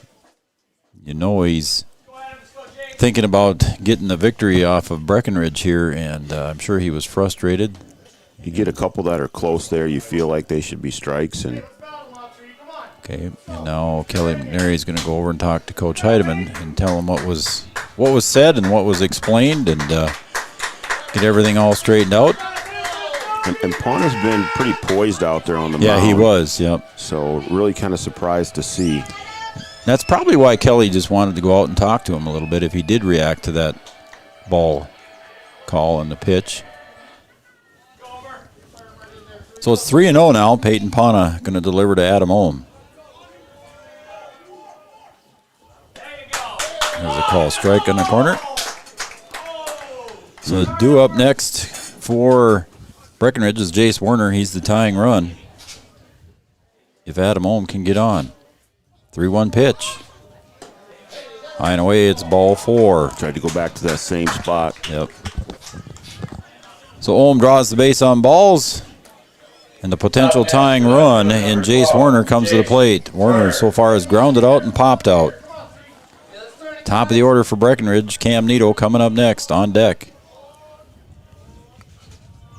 So Pana with pitch number 93. That one gets away, and Ohm's going to scoot down to second. So the double play ball is now off for Barnesville. You know, there hasn't been a lot of miscues in this game, Joe, but they've been big. When they come, they come big. When they come big, and you know they cost Post 53 a couple runs, and now it's given them a chance to get in position to tie this game up here. So the 1-0 pitch to Jace Werner. Swung on, and that's coming back here. Chad, you got a better catch it there for me. I was bailing. I was heading over to Watson. You're right by the pole. Like, nothing's going to hit you. Well, that's all right. I was bailing. I've had too many of them come in at me at John Randall. The pitch, and Werner's going to get a base hit. Ohm retreated just in case that thing was going to be out. He did what he had to do. Ohm could not be caught off second base. Yeah, you don't. So he had to stay close. Right, you don't want to end up giving up a double play on a line drive there. Ohm doing a good job of watching the ball, getting back to the base, and live to fight another day. Yep. So now the potential winning run at the plate with Cam Nito. And we saw him hit a home run here in the high school season, and we know he can hit the ball. Pitch number 96. Is the swing and a miss. Chase that one in the dirt. Just need a strong at bat here. That was just the 4th hit for Breckenridge. 4-2 game, a good game here at Breckenridge, Minnesota. Nito squares the bunt, puts it down perfectly between, and he is out at first. But he does get the runners advanced. Did what he came up to do, gets the sacrifice bunt. But he made it closer than it really was. You can't lay it down any better than that, Joe. Yep. Just well executed, move the runners over, making it close at first base. Just a well executed bunt there by Cam Nito. So now the tying run is at second base. Is Jace Werner. Standing at third base is Adam Ohm. Pana with pitch number 98. Swung on and pulled to third base. And it's foul ball. Just got foul there as picking that one up just as it crossed the line was Kraus. That was close. That was very close. Home plate umpire McNary right out on top of that one. So the count now 0-1 to Emmett Vig.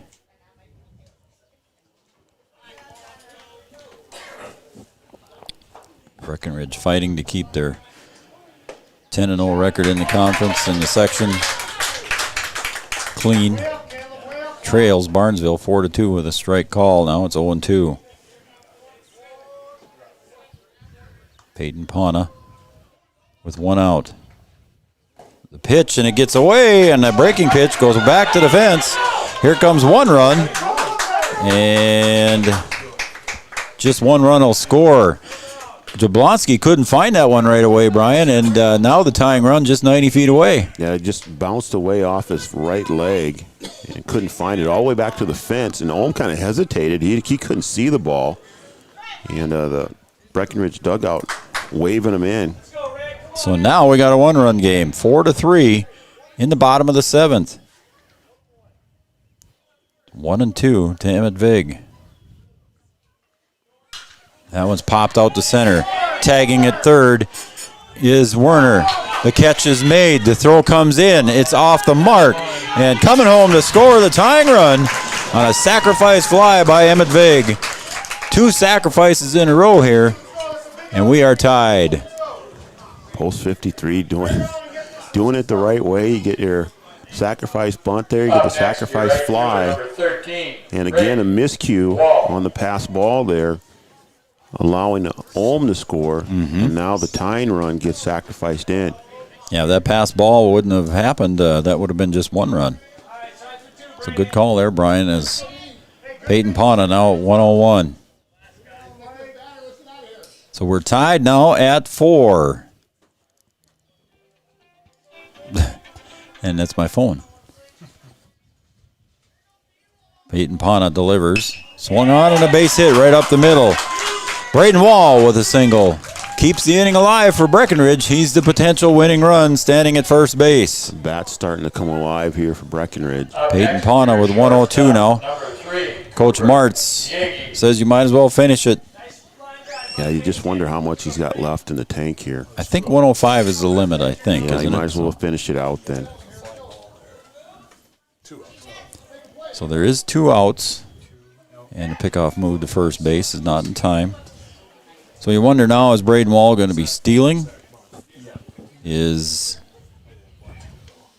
Cooper Yagi always a good contact hitter? We'll see what happens here. To Cooper Yagi with 2 outs. Braden Wall at first. The pitch. Swung on, driven to left. Right at Mori. Catches it right at the knees.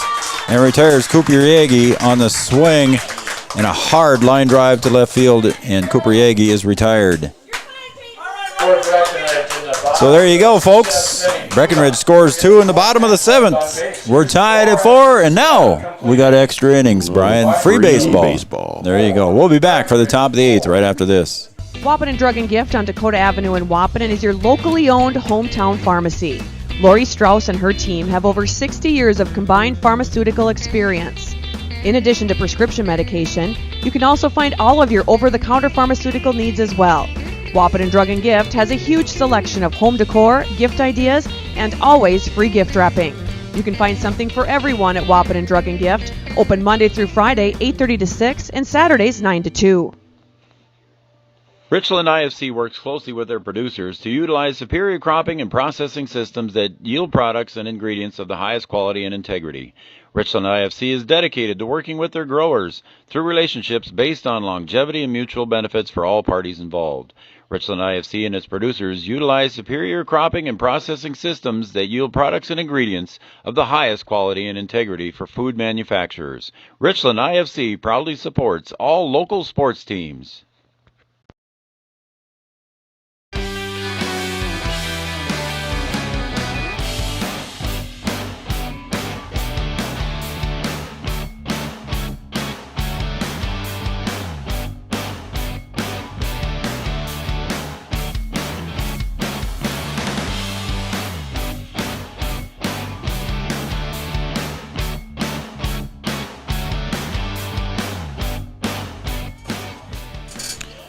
We got extra baseball here in Breckenridge, Minnesota. Late in the game, Barnesville scored 4 in the top of the 6th. Breckenridge answered with 2 in the 6th and 2 in the 7th.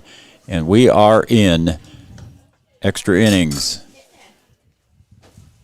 How about the Babe Ruth 13s for Breckenridge? They're beating Moorhead tonight 14-4. So congratulations to Coach Austin Ramos. There's a ground ball to second. Ohm tries to get over and make the play. That would have been a tough play for Adam Ohm, who came in to play second base. That would have been a tough one. He was reaching far to his right, knocked it down, but Brian just couldn't quite handle it. Yeah, that's a welcome to second base play right there. Yeah. Trying to wake you up right away. Number 2, your third baseman, Noah Kraus. Just doing a good job to knock that thing down and keep it a single. So a base hit there for Bryce Kruger brings up Noah Kraus. Kraus is singled, reached on an error, and grounded out once. So we'll see if we got a bunt here by Coach Martz here. We see if he wants to get the go-ahead run to second base here on a sacrifice. We'll see what happens here. Inside for a ball. Noah Kraus at the plate, the third baseman, singled and scored in his last at-bat, so maybe Coach Martz is hoping for a little more magic. 103 pitches for Peyton Pana through 7 innings. Just off the plate, it's ball 3. You don't think Pana is going to come back, do you, Joe? Was it 105 the max? He could face one hitter if he does. Unless he throws one pitch to one hitter. Yeah. Can finish that batter. Yep. So there's a walk issued by Emmett Vig, and we got runners now at first and second here on the walk issued by Emmett Vig. to Noah Kraus. And we got a mound visit here brought to you by Wahpeton Drug. Wahpeton Drug right downtown Dakota Avenue. They've got all your prescription needs, over-the-counter needs, and gifts, cards, much, much more down there at Wahpeton Drug. Stop and see Lori, Amy, Christy, and Shannon, and everybody else down there at Wahpeton Drug. Free gift wrapping down there, too. Art and Chad go there a lot. They think about us, but they don't buy us anything, Brian. Right. We know how they are. Yep. If you're Breckenridge, you get all the way back. You get yourself back in this game. You're down 4 runs. You come back. You tie it up. And now you got to do what you need to do on the defensive side. You can't give up any more runs here. And I think Coach Heideman's like, hey, we fought back in this game. Let's not give it away right here. Right. Let's start taking care of business on our side here on the defensive end. Yep. So we're bringing up now here for Barnesville. Coming to the plate is Blake Torfin. Torfin singled and grounded out and singled. So he's 2 for 3 in the day. And there's a protection help me swing by Torfin for strike number 1. That was definitely inside there. Vig moves back to second base and does not make the throw. So it's 0-1 now to Torfin.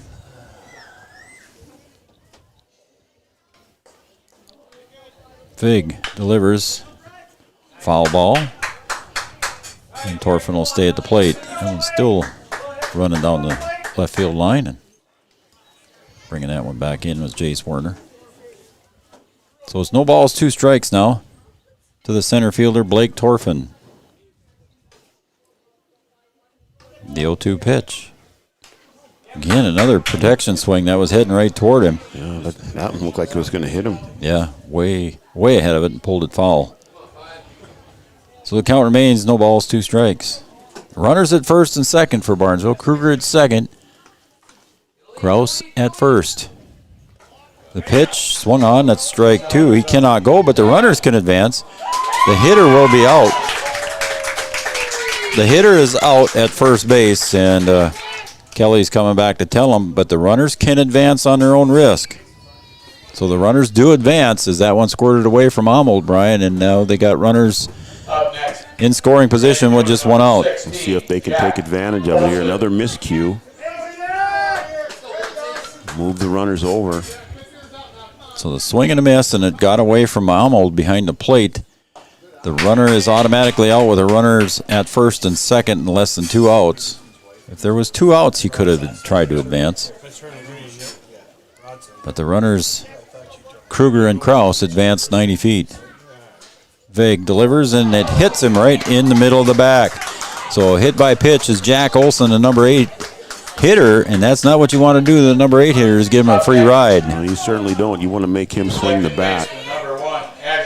Azure O'Brien coming up next. He singled in his last at bat, struck out and popped out. Bases loaded again here. With only 1 out, Brian. 1 out.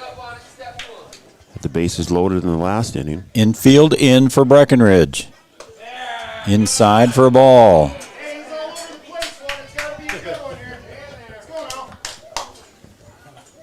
One ball, no strikes. Emmett Vig on the mound. 1-0 pitch. In the dirt. Amel does a good job of stopping that one. It's 2-0. I think Amel went back to hockey season look there. Emmett Vig looked right over at the dugout right away on that pitch and said, I'm done. I don't know if his arm is just sore. I know he pitched on Sunday for a little while, too, but that's his second mound visit, so I think he's got to come out. Jace Heggie's going to come in. So heading over now to third base is Emmett Vig. And this mound visit, by the way, Brian, is brought to you by Wahpeton Drug. Wahpeton Drug, downtown Dakota Avenue in Wahpeton. Stop down there and see whatever you need for your prescription needs, over-the-counter needs, all that fun stuff that you want. They got great birthday stuff down there, too. So if you got a milestone birthday coming up, Chad. Soon, too. Soon, do you? No, me? No. Yeah. Oh, okay. Thought I was going to have to go down and buy you a birthday gift or something now. Now with Vig moving over to third, you just got to wonder if a ball's hit there, how his arm's going to handle that long throw now. Yeah, he looked like he thought his arm was done, the way it looked. So Jace Heggie making a switch here, just a straight-up switch between Jace Heggie at third base, comes in to pitch now. Vig goes over to third base. Now pitching, number 7, Jace Hagee. Kind of unhappy with himself. He did pitch a little bit on Sunday. I think he pitched an inning and 2/3, I think, in relief of Cooper Yagi. And maybe his arm is a little bit sore because he threw that second pitch there. Ball 2, it was in the dirt, about a 58-footer, and Ammel did a good job of stopping it. And he looked right at the dugout, Coach Heidemann, and said, "I'm done." You know, sometimes you know when you just know, yeah. You've given it the best that you can, and you just gotta say, "Hey, you know what? Somebody else come in and pick me up." Mm-hmm. That's a sign of a good player, though, too, Joe. You know, there's some players who just want to kind of keep going, try and fight through it, but you got to know when you pass along to your teammate, it's still a team game. Yep. And let somebody come in and try and pick you up. Yeah, because it's still a 4-4 game. It's a 1 out, so I mean it's still a doable. A ground ball to the infield, which is in on the grass. A ground ball, you can come home very easily, get the out, and then maybe even to first base for the double play. So it's a 2-0 pitch here to the number 9 hitter, Azure O'Brien. Again, he singled in his last at bat. Runners at first, second, and third. Bases loaded. The 2-0 pitch. Heggie with a strike. Heggie not wasting any time. So now it's 2-1. Big, shallow at third base. And it's a pop fly in the infield. Should be infield fly. Batter is out. And he is, as home plate umpire Kelly McNary agreed with me. Now there's 2 outs on the pop fly. Coming to the plate, your left fielder. To Adam Ohm. Quincy Mori. That's going to bring up the leadoff hitter now. Quincy Mori with bases loaded in the top of the 8th. Mori has popped out, and reached on an error. 0 for 4 today. Swung on and fouled back out of play. Again, we're in the top of the 8th here. Extra innings in Breckenridge. Talking about a quick-moving game there through 5 innings, Brian, and yeah, it moved right along pretty quick, and then we get a little extended play here. That one's popped up behind third base. Vig goes back. Cooper Yagi calls him off and makes the catch. And Breckenridge gets out of the inning, allowing no runs here in the top of the 8th. On the pop fly retirement by Cooper Yagi behind third base. Barnesville strands 3 after one more hit. And we go to the bottom of the 8th. We're tied at 4 here in Breckenridge. Have you ever considered chiropractic for your family? Dr. Andrea and the staff at Hornstein Family Chiropractic love to see families. With 16 years of experience seeing brand new babies, pregnant women, toddlers, teens, athletes, she cares for your family like it's her family. Join Hornstein Family Chiropractic at 715 Dakota Avenue in Wahpeton, and we will help your family grow up healthy. Call 701-672-1300 for the next soonest available appointment, because at Hornstein Family Chiropractic is a family affair. OSPTI has been the therapy clinic of choice for over 15 years here in the southern Red River Valley. At OSPTI, they strive to have the most up-to-date treatment options available with their hands-on method to decrease your symptoms and ensure quality care. Their motto at OSPTI, we strive to meet your goals. Locally owned on 5th Street North in Breckenridge. OSPTI.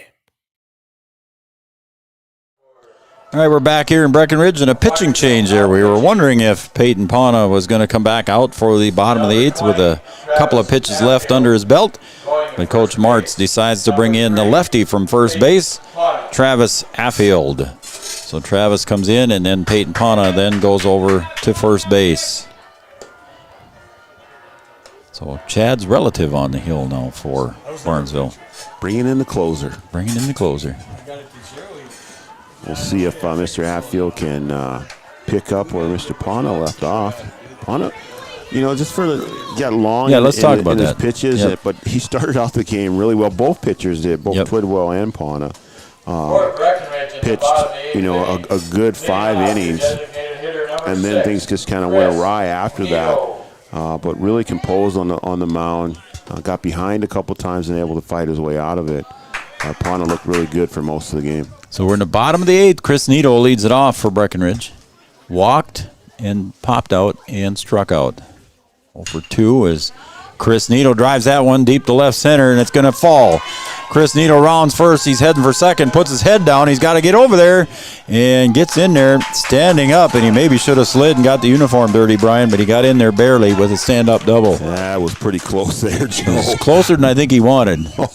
The throw was right on the mark there from Torfin out in center. Yeah, he looked out there, didn't know if he was going to go to second or not. He hit that ball deep into the gap and really shouldn't have been thinking about it. Should have just been running, listening to his first base coach, and just getting over there at second. Chad says that Jared Almo's going to bunt here. We'll see.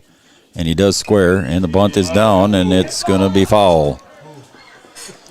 So Chad Affield putting the coach's hat on, called that one. Small ball in effect now. Small ball. We talked about that in the break there, if we were going to see some small ball here coming up.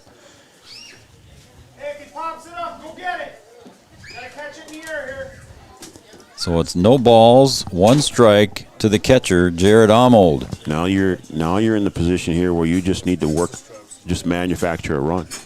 You know, it doesn't matter how you get it. You got that runner out there. You got to try and move him over, and then you got to try and get him in. Almold so far on the day has walked twice and popped out once. 0 for 1 officially. Affield brings it. Almold puts down a good bunt. The throw barely gets Almold at first base as he goes in head first, but a perfect sacrifice bunt for Jared Almold. We've seen 2 great bunts by post 53. Cam Nito laid down one down the first baseline, and Almold doing a good job of moving Chris Nito over to third base, and now base hit, fly ball, and, wild pitch, air, anything is in play now to end this game. The infield comes in for Barnesville. Chad's looking for a squeeze. We'll see what happens here. And in the windup, Travis Affield. High for a ball. Be a good spot for one there, Chad. I agree with you. I thought about the same thing with Colin Roberts at the plate. There's a drive, foul, out of play. And the count goes to 1 ball, 1 strike to Colin Roberts with 1 out. The winning run for Breckenridge, 90 feet away. Travis Affield on the mound for Barnesville delivers. There's square, but it was a safety squeeze. Nobody came home. Ooh. So 2-1. Roberts done a good job of getting his head out of the way of that one. Yeah, it was probably the safety squeeze there. It was going to be in play if it was down on the ground. Ooh, that one's coming back. I got you, Brian. I got you. I'm already out of the way. I'm quick. I'm quick. That one was very close to coming in here. That was coming right at us. 2-2. Outside and high. It's ball 3. So now 3-2. I know what Coach Kappas would do here. Probably would have already seen it. That one's high for ball 4.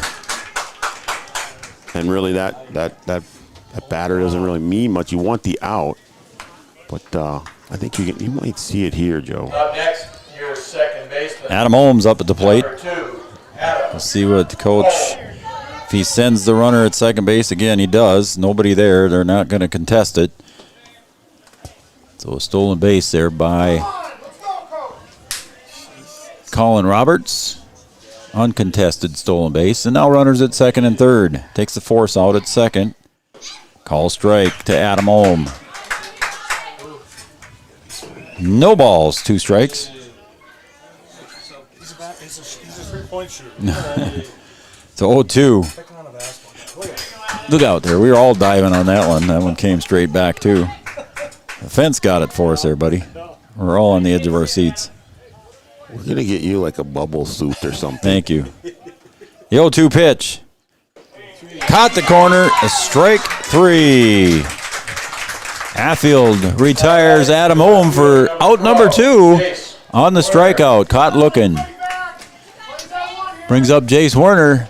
Again, the winning run just 90 feet away. Jace Werner at the plate. Singled and scored in his last at bat. And he pops that one up behind second base.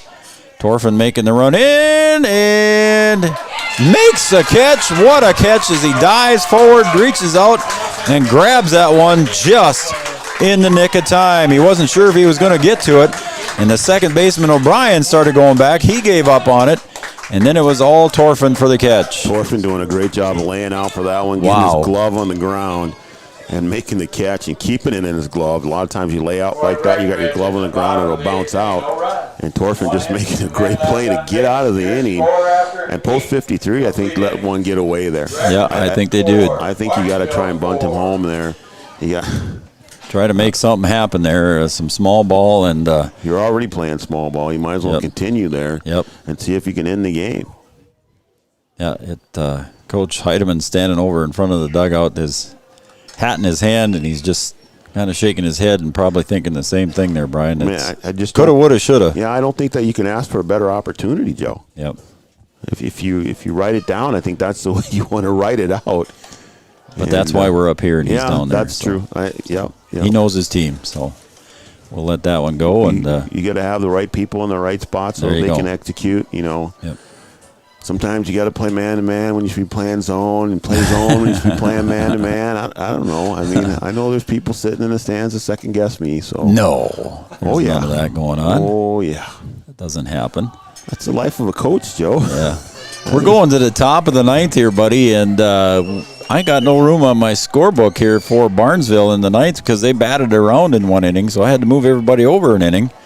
And I have no more. I had 9 innings in my scorebook, and I don't have anything to do. So what am I going to do? I don't know. Start a new page? Went to a Legion game, and a Major League game broke out. Yeah, there you go. That's exactly what happened.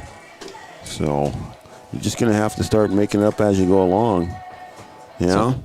So we talked about the 96 reunion team this weekend over in Wahpeton, and they always played 9-inning games back in the day. So that was their – they didn't play 2 7s or a 7 and a 5. They played one 9-inning game, and so they were used to that. I'm sure they walked to the field uphill both ways in the rain.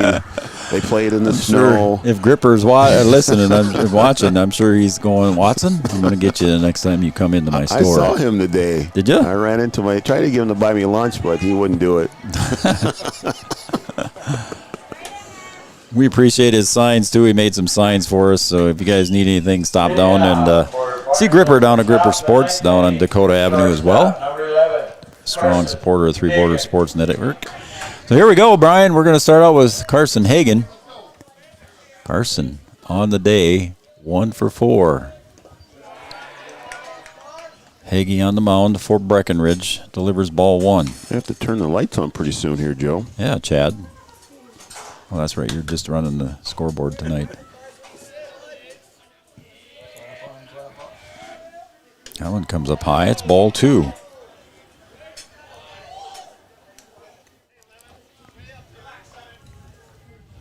In the Wahpeton tournament, when it went extra innings, they started out a guy at second base. I like that too. I do like that when it went extra innings. Speeds the game up. Ball 3 there by Hagee.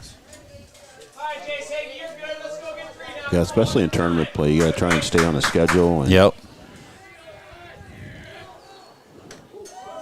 Squaring on the bunt, and he was just putting it out there to try and distract Hagee, and he gets ball 4. Now batting your pitcher, number for Carson 20, Hagan. Travis Atfield. Well, let's see here. I'm just going to do this. Now up is the pitcher, Travis Atfield. Swung on, and it's a chopper. It's a slow roller to Cooper Yagi. He's got to go to first with it. Just one of those slow rollers, Brian, where that was the only play that Cooper had. Yeah, really not much else to do. Right decision to go to first there. Number 17, Caleb Jablonski. Barnesville will take the out, but move the runner over in scoring position. Base hit will bring him in. So Jablonski up. So far, Jablonski 0 for 4. 3 ground outs and a pop out. That one a 57-footer that almost does well to keep it in front of him. So the count goes to 1 ball, no strikes to Caleb Jablonski. Jablonski, the number 4 hitter in the order.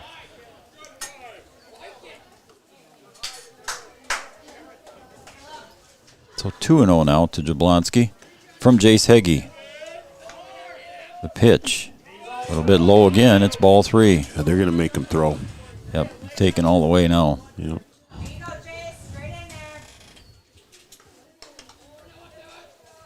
There's a strike. So Heggie trying to fight back here. Still behind in the count. 3 balls, 1 strike. Working quick. Swung on and pulled to Yagi at short. Yagi over to first to Roberts. Retires Jablonski. So 2 outs and the go-ahead run 90 feet away. Now the base hit for sure will score him. Hitter number 21, Bryce Kruger. So it's going to bring up Bryce Kruger, the designated hitter. Grounded out, struck out, singled and scored, and singled and reached third. So he's 2 hits on the day. Pop fly behind first base. Roberts makes the call and the catch. And Barnesville is retired here in the top of the 9th. We're going to the bottom of the 9th. We're still tied at 4 right here on Three Borders Sports Network. Did you know that we serve nearly 1,500 square miles across North Dakota and Minnesota? Or that we've been around for over 60 years? How about that we've got 3,000 miles of fiber optics powering one of the best networks in the region? The best part? We're a cooperative. That means we're continually reinvesting in our communities to make them better than ever. We are Red River Communications. We've been recognized as a leader for helping our communities be great places to live and work. To find out how we're helping connect our communities, visit redrivercom.com/connecting. The Wahpeton Daily News wishes all area sports teams the best of luck this year. The Wahpeton Daily News thanks you for supporting local journalism, including the Daily News and the News Monitor. Keep up with local news, sports stories, and personal interest stories in our papers. Check out www.wahpetondailynews.com for more information about our e-newsletter right at your own computer. The Daily News supports all area sports teams and wishes all of the teams the best of luck this season.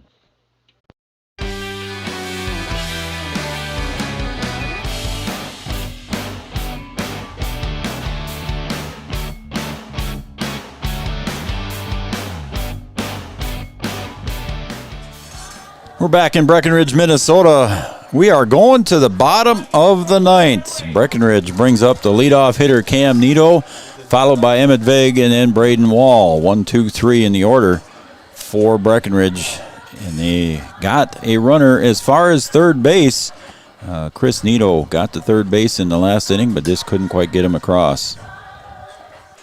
Sacrifice bunt there by Arnold got Nito over to third base after he doubled, and they just couldn't get him across after that sacrifice bunt. So Cam Nito comes to the plate now. We're tied at 4, going to the bottom of the 9th. Again, good pitching by both starter pitchers. Peyton Pauna for Barnesville, Connor Twidwell for Breckenridge, and relief pitchers now in for both as Travis Affield. The lefty goes up high for ball 1.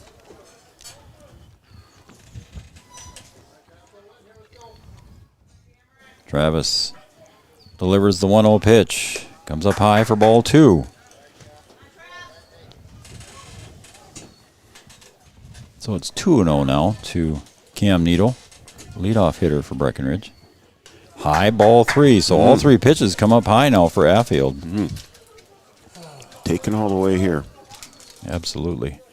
And speed in Cam Nito. If he takes here, you probably see him on second at some point. So it's 3-1 now. He's able to get out there. Outfield pulled a little bit to the left for him. He does like that right center field when he does get in contact, and he takes high for ball 4, and he hustles down to first base, loosening up his legs. As Cam Nito hustles down to first. Making his way down there like Pete Rose. I like that. Yep. So now, do you bunt here, or do you try to steal him right away and save the hitter? I think he's going to go. See what he got, though. He's got a left-handed pitcher, so he's going to hold tight the first pitch, I think. Be my call. See his move first. As Emmett Vig takes strike 1. Now there might be a bunt on.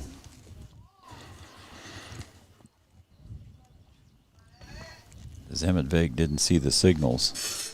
He wanted Coach Heidemann to run through him again, but I don't think Coach Heidemann saw him do that. There he goes. There he goes, and the pitch is high, and the throwdown is not in time, and a stolen base, so they got to save the bunt. As Emmett Vig takes ball one. It's 1-1. So a stolen base there by Cam Nito. Now a runner in scoring position. Now you might be able to bunt him over to third. And he tries to square, and it's missed or foul tipped away. And the count goes to 1 ball, 2 strikes. Umpire catcher courtesy there as the foul tip went right into the chest protector of Jablonski. So Kelly McNary gives him a little breather. Execution is key. It's 1-2 now to Emmett Vig. I don't think we'll see him square this time. Comes up high. It's 2-2. Cam Nito at second base after he walked and stole second. On deck, Braden Wall swung on and popped up, foul behind home plate, and it's going to hit the roof. Nope. Almost Yagi's pick. I mean, Hagan's pick. Extra inning baseball here in Breckenridge, Minnesota. 2-2 count. We're tied at 4. Nobody out for Breckenridge here in the bottom of the 9th. Affield delivers high, ball 3. So now he goes behind in the count to Emmett Vig. Been missing high. Yep, when he's missed, it's come up high. So Affield delivers, swung on and popped up. Looks like it's going to be a shortstop coming in and making the catch is Hagan for the out. The first out of the inning. Now batting your right fielder, number 13, Braden Wall. So Braden Wall comes up. Braden is singled and had a sacrifice fly, grounded out and reached on an error.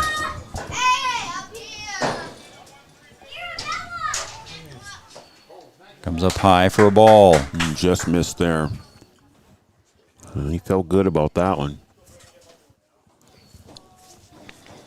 So the 1-0 pitch. Outside, ball 2. Affield trying to work quick. On deck, Cooper Yagi. The pitch. Hit him on the left hip, so Braden Wall gets a free pass. So now runners at first and second for Cooper Yagi. Oh boy. Cooper on the day so far, Brian, 0 for 4. And he came in batting today, 400 for Breckenridge. You think he's due? Could be due for one here. So runners at first and second for Cooper. And 1 out. So the infield fly rule is in effect. The pitch. Cooper swings at it. It's fouled onto the first base side. And going to make the catch and retiring Cooper Yagi on the pop fly. It's a tough one there, Joe, to swing at that first pitch there. Yep. Hatfield struggling a little bit out there. Make him throw a couple. Cooper anxious. And swinging at the first pitch, Brian. Sometimes you got to show a little bit of patience. Make him work for it. Get him in a position where he's got to throw you a fastball, and then you get the one that you like. Chris Nito doubled in his last at-bat, stranded at third. High ball. It's one thing Affield doesn't want to do right now is throw a wild pitch and let the runners advance 90 feet. Nito hit one into the gap there in left center. Brother Cam at second base. The potential winning run. That one gets away, and everybody advances. So there they are, Brian, just 90 feet away. Now you got him there again. So now a base hit or an error or another wild pitch will score the winning run for Breckenridge. And Affield's starting to struggle a little bit, trying to find the glove. 2 balls, no strikes to Chris Nito. I think you got to take here again. Swung that one and fouled it off. I was thinking the same thing. You'd have the take sign on, but looked like again, it might have been a little low there, too. I mean, you got to remember, though, he also struck out looking earlier in the game. So it's 2-1 pitch. High and away, ball 3. First base is open. You're taking here all the way, Joe. 3-1. It's got to be really good. It's got to be really good for Chris to swing. And he did. And it's a ground ball to Hagan. It's short. Picks it up over to first in time to retire Chris Nito. And we're going to the top of the 10th. Nito is retired, stranding 2 in the bottom of the 9th. We're going to the top of the 10th. We're tied at 4 right here on Three Borders Sports Network. Have you ever considered chiropractic for your family? Dr. Andrea and the staff at Hornstein Family Chiropractic love to see families. With 16 years of experience seeing brand new babies, pregnant women, toddlers, teens, athletes, she cares for your family like it's her family. Join Hornstein Family Chiropractic at 715 Dakota Avenue in Wahpeton, and we will help your family grow up healthy. Call 701-672-1300 for the next soonest available appointment, because at Hornstein Family Chiropractic is a family affair. Richland IFC works closely with their producers to utilize superior cropping and processing systems that yield products and ingredients of the highest quality and integrity. Richland IFC is dedicated to working with their growers through relationships based on longevity and mutual benefits for all parties involved. Richland IFC and its producers utilize superior cropping and processing systems that yield products and ingredients of the highest quality and integrity for food manufacturers. Richland IFC proudly supports all local sports teams. All right, we're back here in Breckenridge, Minnesota. Brian, we're going to the top of the 10th here on Three Borders Sports Network. We only scheduled to do one game tonight, but we're already halfway through the second one. We're going to do 2. So we are tied at 4. 4 runs, 8 hits, 2 errors for Barnesville. 4 runs, 5 hits, and 4 errors so far for Breckenridge here as we go to the top of the 10th. And the lights are slowly coming on here at Cowboy Field. The lights are coming on at Cowboy Field. So our first pitch was 1 minute late getting started, and we are now 2 hours and 14 minutes into this one. Well, it turned into a baseball game. It did. The track meet at first, and then things slowed down quite a bit, and gave us some action there late in the game, and now they're struggling to try and find a way to both teams have threatened. Run in. Both teams, Brian, unofficially here in my book, I've got 10 left on base by both teams here. So they both had their opportunities to get runs across. Yeah, and Post 53 was in business here the last 2 innings. Certainly in business in the 8th inning. Just couldn't get him across. Just couldn't get him across. It's going to bring up Noah Kraus. Number 2, Noah Kraus. Kraus has reached on an error, grounded out, singled and scored, and walked. He swings and misses from Jace Heggie. Heggie with his 16th pitch here in relief of Emmett Vig.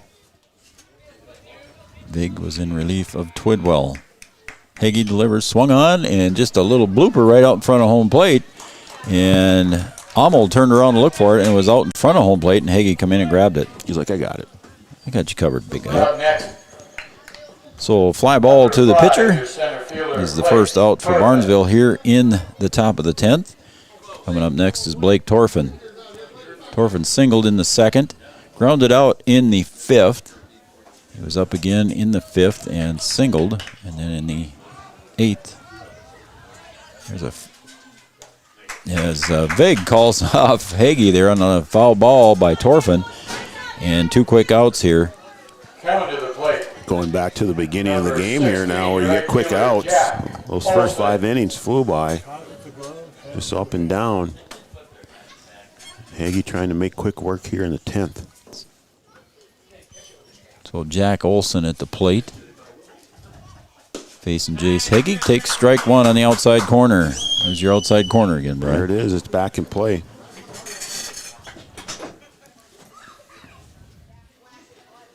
0-1, 2 outs.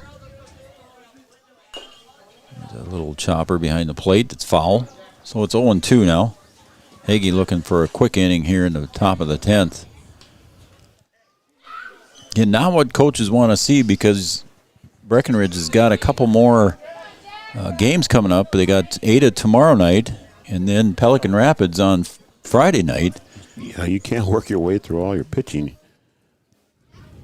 Hagee delivers. High for a ball. 1-2. It was a good pitch. Good pitch there, trying to make him chase the high pitch. So 1 ball, 2 strikes. 2 outs.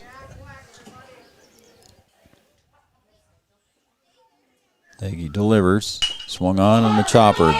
Cooper makes the play there at shortstop over to first base in time to retire Jack Olson. 1-2-3 here for Jace Hagee as the side is retired in the top of the 10th. We're going to the bottom of the 10th. We're still tied at 4 right here on Three Borders Sports Network. Thrivent and Will Ulick provides clarity for where you are today, confidence for where you go tomorrow. Thrivent combines financial expertise with purpose-based planning to help you with where you are today and where you want to be tomorrow. At Thrivent, Will Ulick can help you address a variety of complex subjects to meet your unique wealth management needs, from retirement planning to investment management and estate planning. Thrivent, what are you invested in? Thrive with purpose. Thrivent and Will Ulick supports all area sports teams and wishes them the best of luck. Hinsberg's Appliance Center in downtown Wapaton has all of your appliance needs covered. Need a window air conditioner? Hinsberg's is your place. Need a new stove, or how about a microwave? Hinsberg's is your place. Is your washer dryer on their last leg? How about a refrigerator freezer, or maybe even an under-counter dishwasher? Hinsberg's Appliance in downtown Wapaton on Dakota Avenue can help you with all your appliance needs. Located at 315 Dakota Avenue in Wapaton. Call 701-642-6331. Hinsberg's has all your appliance needs covered. All right, we're back here at Breckenridge, Minnesota, Brian. The bottom of the 10th. And we have Jared Arnold at the plate for Breckenridge. Takes high for a ball. Extra inning baseball. I want to thank new sponsor, Hinsberg's Appliance Center, for coming on board with us, and all of our other sponsors. Affield goes wild with that one. It's ball 2. Wapaton Daily News, Thrivent Financial, OSPTI, Richland IFC, Wapaton Drug, Farmers Union Insurance Scoreboard, sponsored by Kyle DeVries. Affield high and away, ball 3. It's 3-0 now to Jared Arnold. Don't forget Red River Communications. Affield, the 3-0 pitch. Comes to the Pies, 4 straight balls. And the inning is started here for Breckenridge now with a runner at first base. And I'm sure we'll see a courtesy runner at first base. We'll see who it is, unless Jared Arnold's going to stay in there. Up next. I was going to say the only one they got left. Baseman number 24. Yeah, we've already used Bossy once. Yeah. So he's going to leave Arnold in there at first base. The catcher stays in to run for himself, brings up Colin Roberts. Roberts takes inside for a ball. So we'll see here if we've got any kind of sacrifice bunt going on with the catcher over at first base. Try to get him in scoring position here in the bottom of the 10th. Coach Heidemann down to 1 bench player. High for a ball. So 6 straight balls here by Affield, Brian, and might be starting to dig himself a hole here. Yeah, he might be reaching his max here. And high ball 3, and it gets away, and Arnold's going to get down to second all by himself. Yeah, controls kind of gone here in this stretch for Affield. So 7 straight balls, and then the pass ball here allows Arnold to get down to second base. So now here Breckenridge again for the 3rd inning in a row. The leadoff runner in scoring position, standing at second with no outs. High ball 4. We'll see if Coach Martz comes out or if he just lets Affield go now as he walks Colin Roberts. 2 walks in a row here. Brings up Adam Ohm to the plate. And here comes Coach Martz out of the dugout. And this mound visit brought to you by Wapaton Drug. Wapaton Drug right downtown Wapaton on Dakota Avenue. Stop down and see Shannon, Lori, Amy Christie, and the whole bunch down there at Wapaton Drug. They'll help you out with any gift needs you need or cards. A big selection of cards down there. Stop down and see the Wapaton Drug folks right down on Dakota Avenue. This mound visit brought to you by Dakota Avenue. By Dakota Avenue. They're on Dakota Avenue. Yeah, on Wap-Drug. Wahpeton Drug. Yeah, there you go. I knew I'd get it right sooner or later. I got your back up. Man, it's the 10th inning in a row here. Yep. And it looks like we have a new pitcher. Number 8 is Number 8? Number 8 is the new pitcher. So I got to go over to the Barnesville side, and number 8 is John Roller. No, yeah, it looks like. Is it 8? Yep, number 8. So number 8 comes in is John Roller. We'll see what happens here where everybody else go. Looks like Pana's going to the outfield somewhere. Yeah, you would think Affield's going to go back to first. I would think Affield to go back to first, yep. Pana's going to go to Looks like the right fielder's coming. right, maybe. For Barnesville, now pitching. Yep. Number 8, John Roller. So Roller in to pitch. Moving back to first base, number 20, Travis Hatfield. And moving out to right field, number 3, Peyton Pana. So Peyton Pana, we believe, is going out to right field. Well, Coming in great for baseball Olsen. mind. What do you do here? Well, let me see here. Adam Ohms at the plate, left-handed hitter. I would try to lay one down the third baseline, try to draw in the third baseman coming in to charge, forcing him to come in. And Adam Ohm, like you say, Brian, always has that two-step advantage on the left-handed batter's box. Yes, he does. Adam with decent speed. It's a sacrifice that could turn into a hit for you. And Doesn't have outfield speed. He's got Affield speed. Yeah, okay. So you want to try and draw in the third baseman on the bunt. So if you're going to bunt it, you're going to bunt it down the third baseline, trying to draw in the third baseman so that the third base bag is open. Now, if everything works right, your shortstop should be shifting over to cover the bag. So we'll see what happens here if Adam Ohm even puts down the bunt here with nobody out. Adam Ohm in his first at bat there struck out. Actually, he walked and scored, then struck out. And there's the bunt. Called strike. We'll see if it's going to happen again. Coach Heidemann going through the signals. Holmes steps back in. The corner at first base. Affield is in. He's creeping in some more.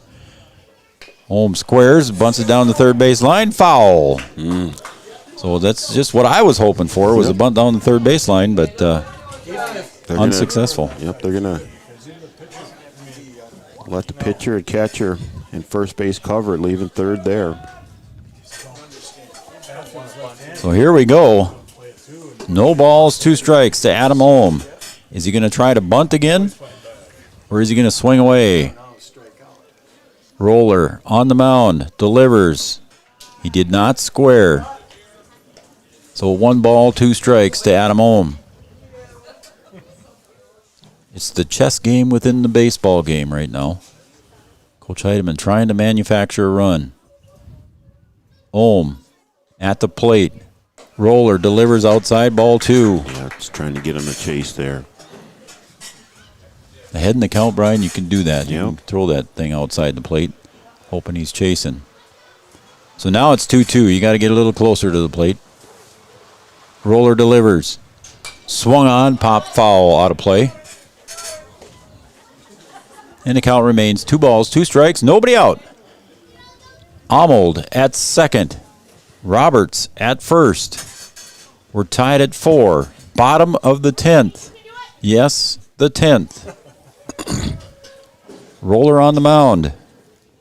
Delivers. Outside ball. It's full count.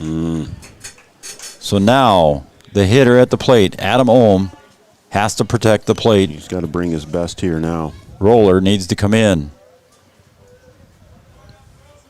The full count pitch. Off the plate, ball 4. That is a great at-bat. Yes, it was a great at-bat. So 3 walks here, Brian, in the bottom of the 10th have loaded the bases. Ohm doing his job there, just getting on base. Trying to get there with the bunt, trying to move the runner over and moves him over with the walk. So it's the bottom of the 10th. Bases loaded for Breckenridge. Nobody out. Let's see what we do here with the number 9 hitter, Jace Werner, at the plate. You know, you're right. You don't have that, so you don't have to. You want to end the. Yeah, you want, yeah. And that one almost got away as a good stop there by Jablonski making that stop. Otherwise, we'd have had the game over. Bases are loaded for Breckenridge. Bottom of the 10th. Nobody out. John Roller on the mound. At the plate, Jace Werner. The 1-0 pitch. Swung on and driven to left field. That's a base hit, and that is the end of the game. A base hit RBI single by Jace Werner with bases loaded. Scores the winning run as Jared Arnold trots home for Breckenridge. And we are done here in the bottom of the 10th. 5-4 victory for Breckenridge here over Barnesville. Post 53 defeats Post 153. 5-4. We're going to be right back with our post-game show brought to you by Richland IFC right after this. And we'll be right back. Join us then. Have you ever considered chiropractic for your family? Dr. Andrea and the staff at Hornstein Family Chiropractic love to see families. With 16 years of experience seeing brand new babies, pregnant women, toddlers, teens, athletes, she cares for your family like it's her family. Join Hornstein Family Chiropractic at 715 Dakota Avenue in Wahpeton, and we will help your family grow up healthy. Call 701-672-1300 for the next soonest available appointment, because at Hornstein Family Chiropractic is a family affair. Did you know that we serve nearly 1,500 square miles across North Dakota and Minnesota? Or that we've been around for over 60 years? How about that we've got 3,000 miles of fiber optics powering one of the best networks in the region? The best part? We're a cooperative. That means we're continually reinvesting in our communities to make them better than ever. We are Red River Communications. We've been recognized as a leader for helping our communities be great places to live and work. To find out how we're helping connect our communities, visit redrivercom.com. Around here, every town is a sports town, and why not? Sports were important to us growing up, and we want the same for our kids. To get involved, because that's how kids learn to lead. And why Farmers Union Insurance supports these programs. Farmers Union Insurance. They don't just protect our community, they invest in it.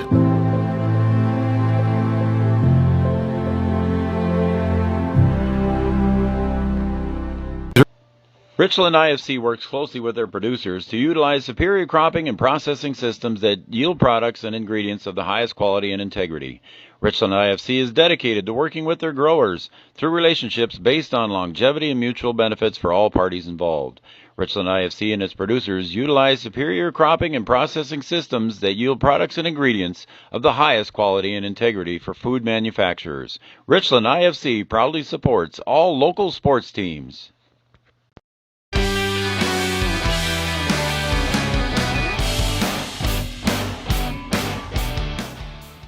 Well, B-Dub, we saw some extra inning baseball today, and took us a while to get it done, but finally in the bottom of the 10th, Breckenridge scores the winning run, and they walk away with a victory, keeping their record clean in the section, 11-0, and they win 5-4 over Barnesville. Yeah, you just thought maybe after that sixth inning, Breckenridge had given up too mmany runs. You know, runs were kind of few and far in between, and kind of tough to come by. Right. Both pitchers kind of had it going, and you felt like when they gave up those four, especially they had a miscue in the middle of that inning where they had given up 2 runs, had a miscue, had a chance to get out of the inning with just 2 runs given up. Mm-hmm. They give up 2 more. You felt like it was just too much.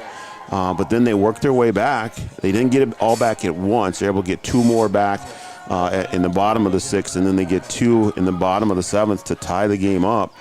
And then they went back to the way that it was at the beginning of the game, and both teams struggled to score a run. Breckenridge in position 3 innings in a row to end the thing, and it takes the 3rd inning, the 10th inning, to get them to end it. But just a full baseball game with the kind of everything that you need. You had a pitcher's duel for a while, and then you go on a hitting spree, and then it gets down to strategy, some small ball, just the full gamut of baseball tonight. What a game! It was fun to watch, fun to be a part of. Again, extra inning win here for Breckenridge, 5-4. Like Coach Watson said, 4 runs in the 6th for Barnesville, and the way runs were coming across there, like you said, Brian, it looked like few and far between. You thought maybe that was enough for Barnesville, but Breckenridge came back. Yeah, you thought it was going to be enough, but both teams left a ton runners on base. Yeah, I'll get to that in a minute. They left half the population of Breckenridge on base.